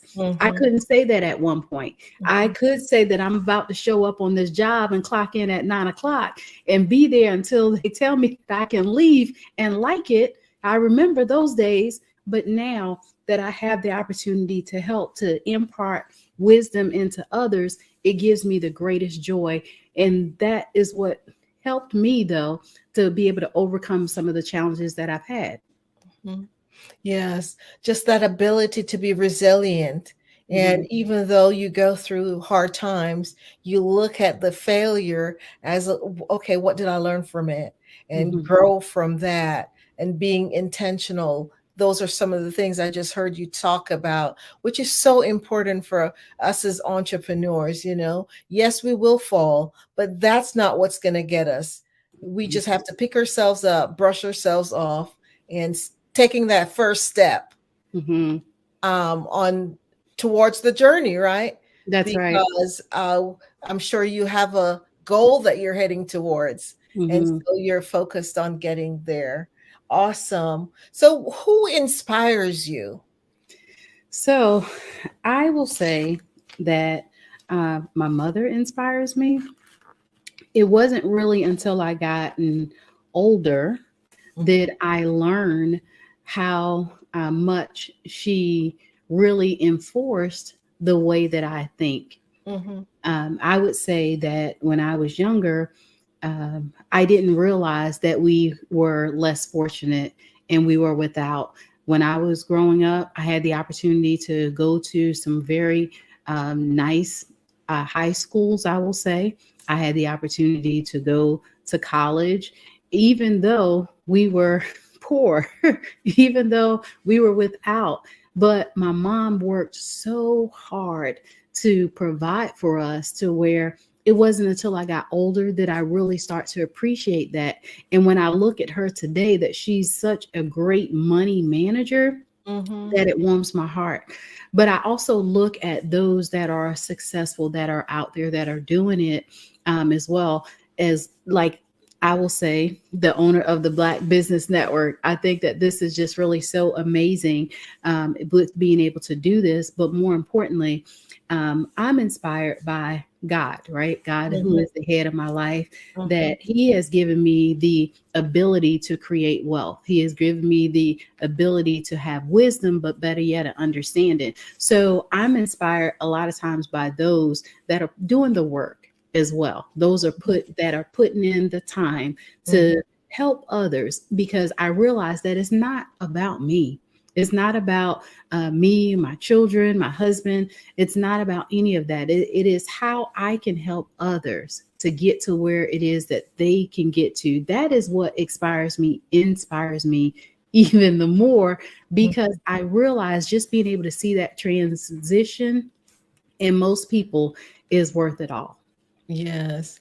I'm just reading this book called Dare to Serve, and it's a powerful book about, you mentioned about serving others, and that's what our purpose is. And as entrepreneurs, when we really focus on serving those that we're wanting, it's such a big difference, because as you mentioned again about people want to do business with people who they like and care, like and care for them, right? And who they could trust. That's who they want to do business with.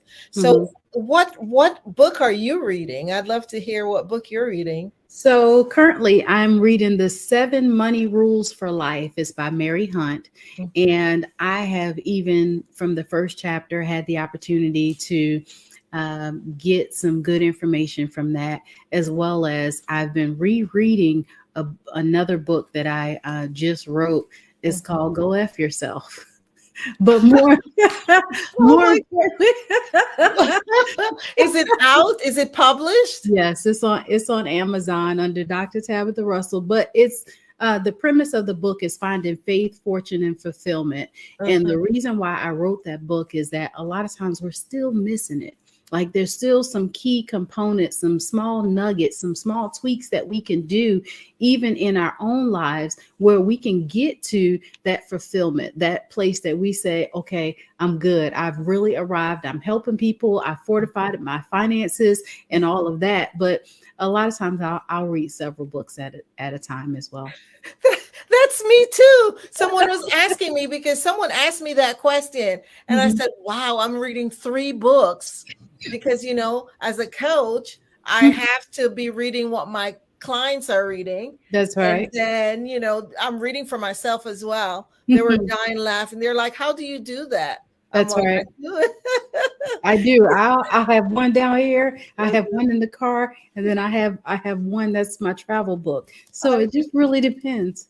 I know, if you love reading. I mean, I don't know if this has happened to you before, but you have an audiobook, right? Yes. And you get to the garage and you sit there for a little bit until at least you get to the end of the chapter. Has that happened to you before? Yes, it has, for sure, because I believe in every day. One of my things that I do is I get up and I listen to something motivational every day after I do my devotional, after I journal just a little bit. I will read something that is motivating, so that way I get to set the course of my day. The tone. I believe in doing that. When I don't do that, sometimes I feel a little off, right? But yeah, I'll listen to sometimes a couple of different audiobooks as well. Yes, I'm right there with you, because I'm telling you, I just love reading myself, and even listening to audiobooks for sure. I even have an app where, even when I'm going to bed, I turn it on. So that just relaxes me and keeps me, as you say, in that kind of mode to set your tone for your night, your day. That's right. So yes. That's so what right. gives your life meaning? What gives you your life meaning? I will say being able to create my own legacy, meaning that I heard it said some time ago that the average person on their tombstone, they'll have a date which they were born, and then there's a date at which they transition. And that time in between is all the time that we have that we can make a difference. Yes, that dash is everything. And so I get the opportunity to give meaning to what that dash means. I'm almost getting a little choked up here. Just the opportunity, though, to write my own legacy. To create an opportunity that my children will be proud, my grandchildren will be proud, saying that was Gigi, that was mom, that she did something that made a difference in the world. First, I became a lifelong learner. I have 3 doctorate degrees. And so I kind of like learning just a little bit, but more importantly, Don't you? more importantly, I believe though that we should be constantly learning. Constantly learning. Yes, And as because growth doesn't happen by chance. it does not at all. And so if we want to say that we give that dash meaning, we've got to do something that makes it notable, make it credible. Let's face it, people are going to know you for something, but you get the opportunity to say what that something is. And for me, I'm like, I want them to know that there are endless possibilities for you to walk in greatness, for you to follow your purpose, and for you to change the trajectory of what things look like for the next generation. I realized recently that in order for us to really change one habit, it almost has to cycle through 1 to 2 generations in order for it to take a hold. So in order for that to, because I'm a financial coach, right? So for me, for the behaviors that I see that comes along with the limitations sometimes with people in their relationship to money, is that we've got to start it now. Like it starts with us. And when we're raising our children, we can impart that into them. But unless it really takes hold, will it even reach their children? And so sometimes we have to go through those at least 2 to 3 cycles, meaning different generations, in order for it to change. So that's kind of where I get a lot of that from. Wow, you went really deep, Dr. Tabitha, because you think about it, you're talking about not success, but you're talking about significance and what the importance of leaving that legacy, so that your name will be remembered for decades to come, that's just so wow. That's goosebump moment, when you talk about that stuff, because it's so important what we do with our life each and every day. Just being, I say that word again, intentional with our lives, and creating that life of significance. That's right. Believe it or not, being intentional has been the word for me this year. I am getting ready to embark on a summit that I'm doing. Matter of fact, this weekend, August 26th, it's called Powerful on Purpose. And when the Lord gave me the vision to do that, he said, first of all, build a table and they will come. He also said to be intentional about everything that you do. And the summit in itself is twofold. A lot of times we'll do a summit and it's empowerment, it's inspiration, will come out and hear another word. Well, no, I'm bringing some to the stage that have a story to tell that others need to hear, as well as those that are in the audience will receive what it was that they came there to get. So now you have the two sides connecting. This is where that collaboration over competition is really in action. But more importantly, being intentional about everything down to the last detail is how I believe that we're supposed to put this all together, how we're supposed to live, right? We spend too many hours burning our wheels or going around in circles because we kind of get caught up in stuff. Well, no, if we set our intentions every single day on something, we'll find that we're more accomplished. Wow. Wow. Wow. So what verb would you say best describe you? You can think about it for a minute. Well, I was pretty much thinking about it. In some ways, I would say action taker. In other ways, somebody might say risk taker, right? I'm one of those. Yeah, I'm one of those that put me out there. Let me go, coach, tag me in. We're going to figure it out on the fly and we're going to keep it moving. But I've also learned over the years that even in my action taking and my risk taking, that the two intersect and it comes together and it blooms this beautiful thing, right? I wasn't always there because I walked in fear sometimes of the unknown. But now being an action taker has allowed me to overcome those fears, right? Like, how do we know true success if all we've seen was failure, if we hadn't seen failure? So I've learned how to put the two together. And in my action taking, faith without works is dead, right? So why not take action and find out how far you can go and how successful you can become through taking action?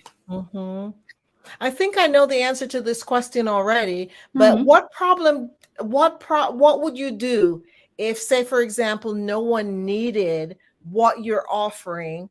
What would you do? What are some of the next choices you would do? So I would definitely help people with publishing. We just so happen to have Legacy Pioneers Publishing. That's a part of our umbrella.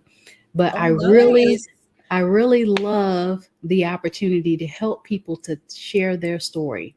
This is how we create a legacy, is that you can put things now on paper that becomes immortal, right? Like, you put your works out there that people will be able to read it for generations to come. So I would definitely probably focus in that a little bit more if I didn't help people with wealth empowerment. Okay. I think that's needed anyway, so I don't think you'll have to even think about that option, but just wanted to see what other, and I'm interested in the publishing. So tell us, the audience, more about the publishing aspect of your business. Yes. So Legacy Pioneers is the publishing side of the house. When I got out and started writing books, there was a lot that I discovered within myself, that there's a process to being able to write a book, but it's not as hard as what people think that it is. So as we are writing or helping them to craft their story, we help them with every aspect of it. We just don't say, go write this stuff, put it down on paper, and then we'll meet. No, we meet with you from the beginning. We try to find out what it is that your vision is, what the name of it is. We help with doing your cover. We help with editing. We help with getting it published and online. So throughout the whole process, we help them to be able to bring their story to life. So we just don't put you out there, say, fill in the blanks and then let's go. No, we even help with some ghostwriting if necessary. So from start to finish, we're involved in the process. And we meet with all of the clients probably anywhere from 4 to 6 times, depending upon where they are in the process. Okay.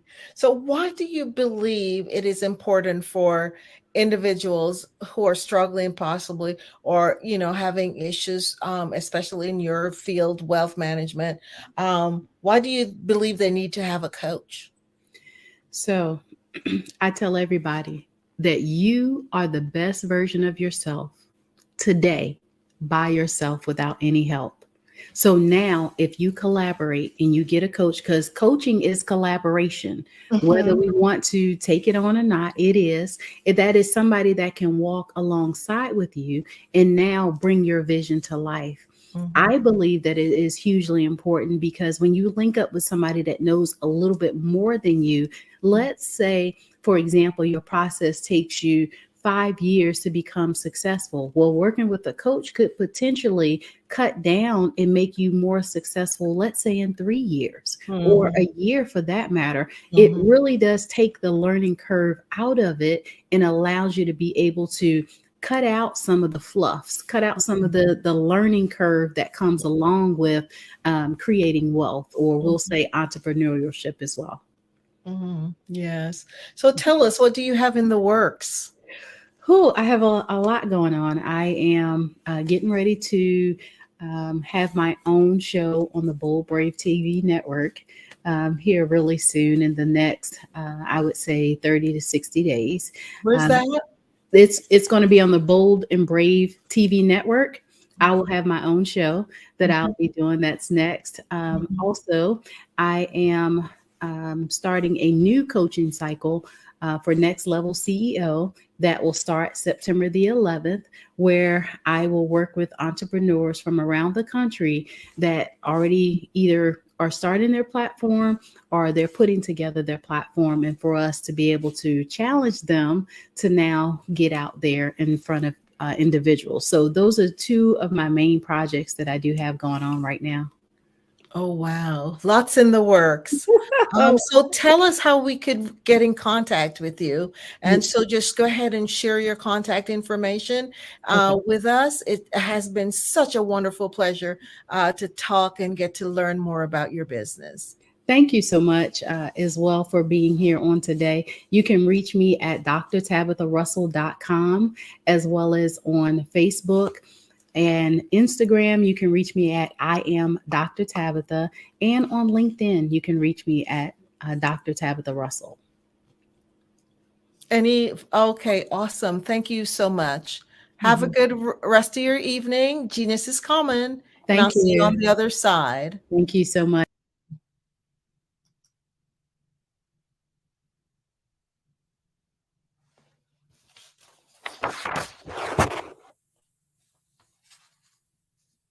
The Black Business Expo mission is to raise funds for high school seniors going to college or K through 12. This expo is a fundraiser for students. You may go to www.blackbusinessexpo.usa.com to donate to the scholarship fund, or use the Cash App $BBXUSA. Our goal is to give laptops and up to $5,000 to 10 students. Students can register online at www.blackbusinessexpousa.com. Every dollar counts, so we want to remind you to donate to the scholarship fund. We want to thank our Black Business Expo USA sponsors for August 2023, North Carolina 100, Moody Capital Partners, Suede Soul, Lotus Ritchie, Coaching and Training, Carolina, Virginia, Minority Supplier Development Council, Step Management, BHS and Associates, Margie McLean Foundation Incorporated, Genius is Common, Earth Essentials, Mulaney Shawnee Global, Executive Women's Success Institute, the Quality Coaching Company, Superwoman Business Services, Creative Force Studios, Lee Entertainment, Artistic App Design, Black Business Expo USA. Genius is common, and I'll see you on the other side. Have a great evening. Did you know women represent just 3% of Fortune 500 CEOs and less than 15% of corporate executives at top companies worldwide? Have you wondered what the secrets are to getting into the top ranks, whether in the private or public sector?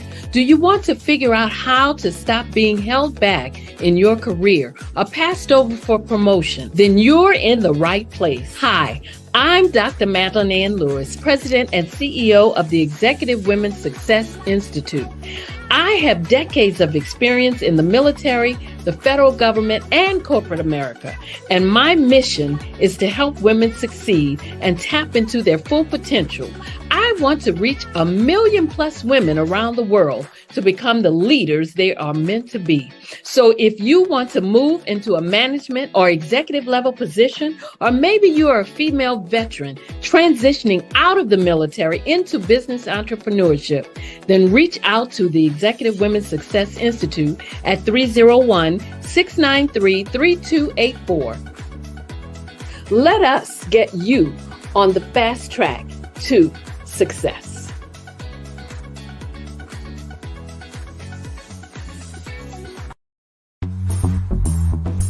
Attention all entrepreneurs and companies. Are you looking for reliable and efficient virtual assistants and back office support to help you manage your business tasks? Look no further than Superwoman Business Services.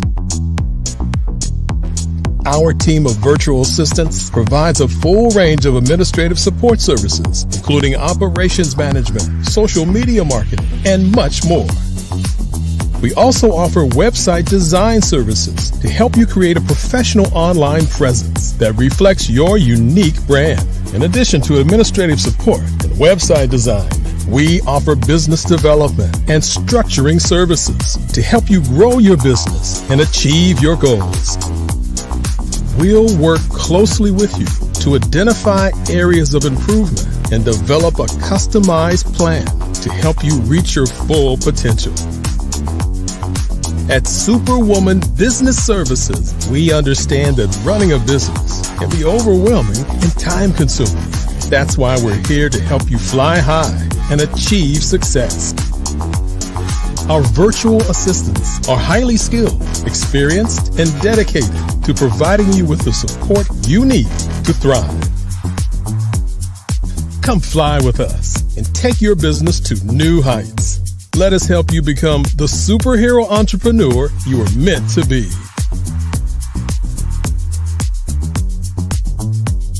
Contact Superwoman Business Services today to learn more about our back office support services. Come fly with us and take your business to new heights.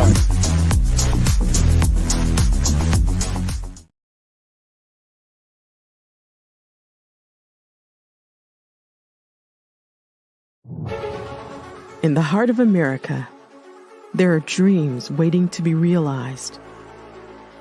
Dreams of owning a home, creating a haven for families, and building a future. Yet, there are 13 million mortgage-ready home buyers and nearly 20 million renter households who have the credit and income to qualify for a mortgage but remain left out of the home buying process. These potential home buyers are in urban and rural America, where dreams should flourish.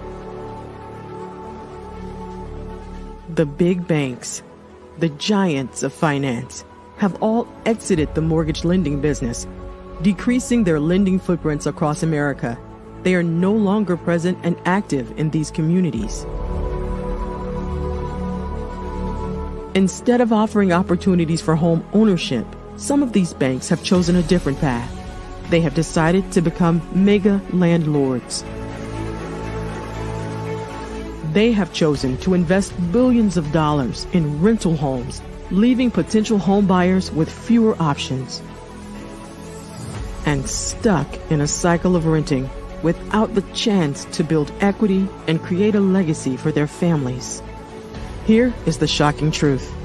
A report issued by the Home Ownership Council of America revealed that if lenders were to step forward and serve this underserved market, they could conservatively increase their loan volume by $1.5 trillion. $1.5 trillion.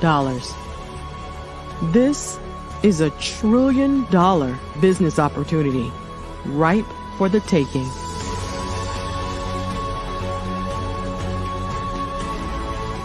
That's why I Have a Dream Home is here. We support the American dream of home ownership in urban and rural America. We believe in the power of social consciousness and the impact it can have on people's lives. Investing in urban and rural America is not just good business sense. It's a moral imperative. Our mission is clear. Become the go-to mortgage lender in these communities. Create a pathway to home ownership for all Americans, breaking the cycle of poverty by empowering families to build wealth, stabilizing our communities, and taking pride in our country. I Have a Dream Home. Unlocking dreams, transforming communities, and rewriting the story of American home ownership. For more information, scan the QR code or visit our website at www.ihaveadreamhome.gold.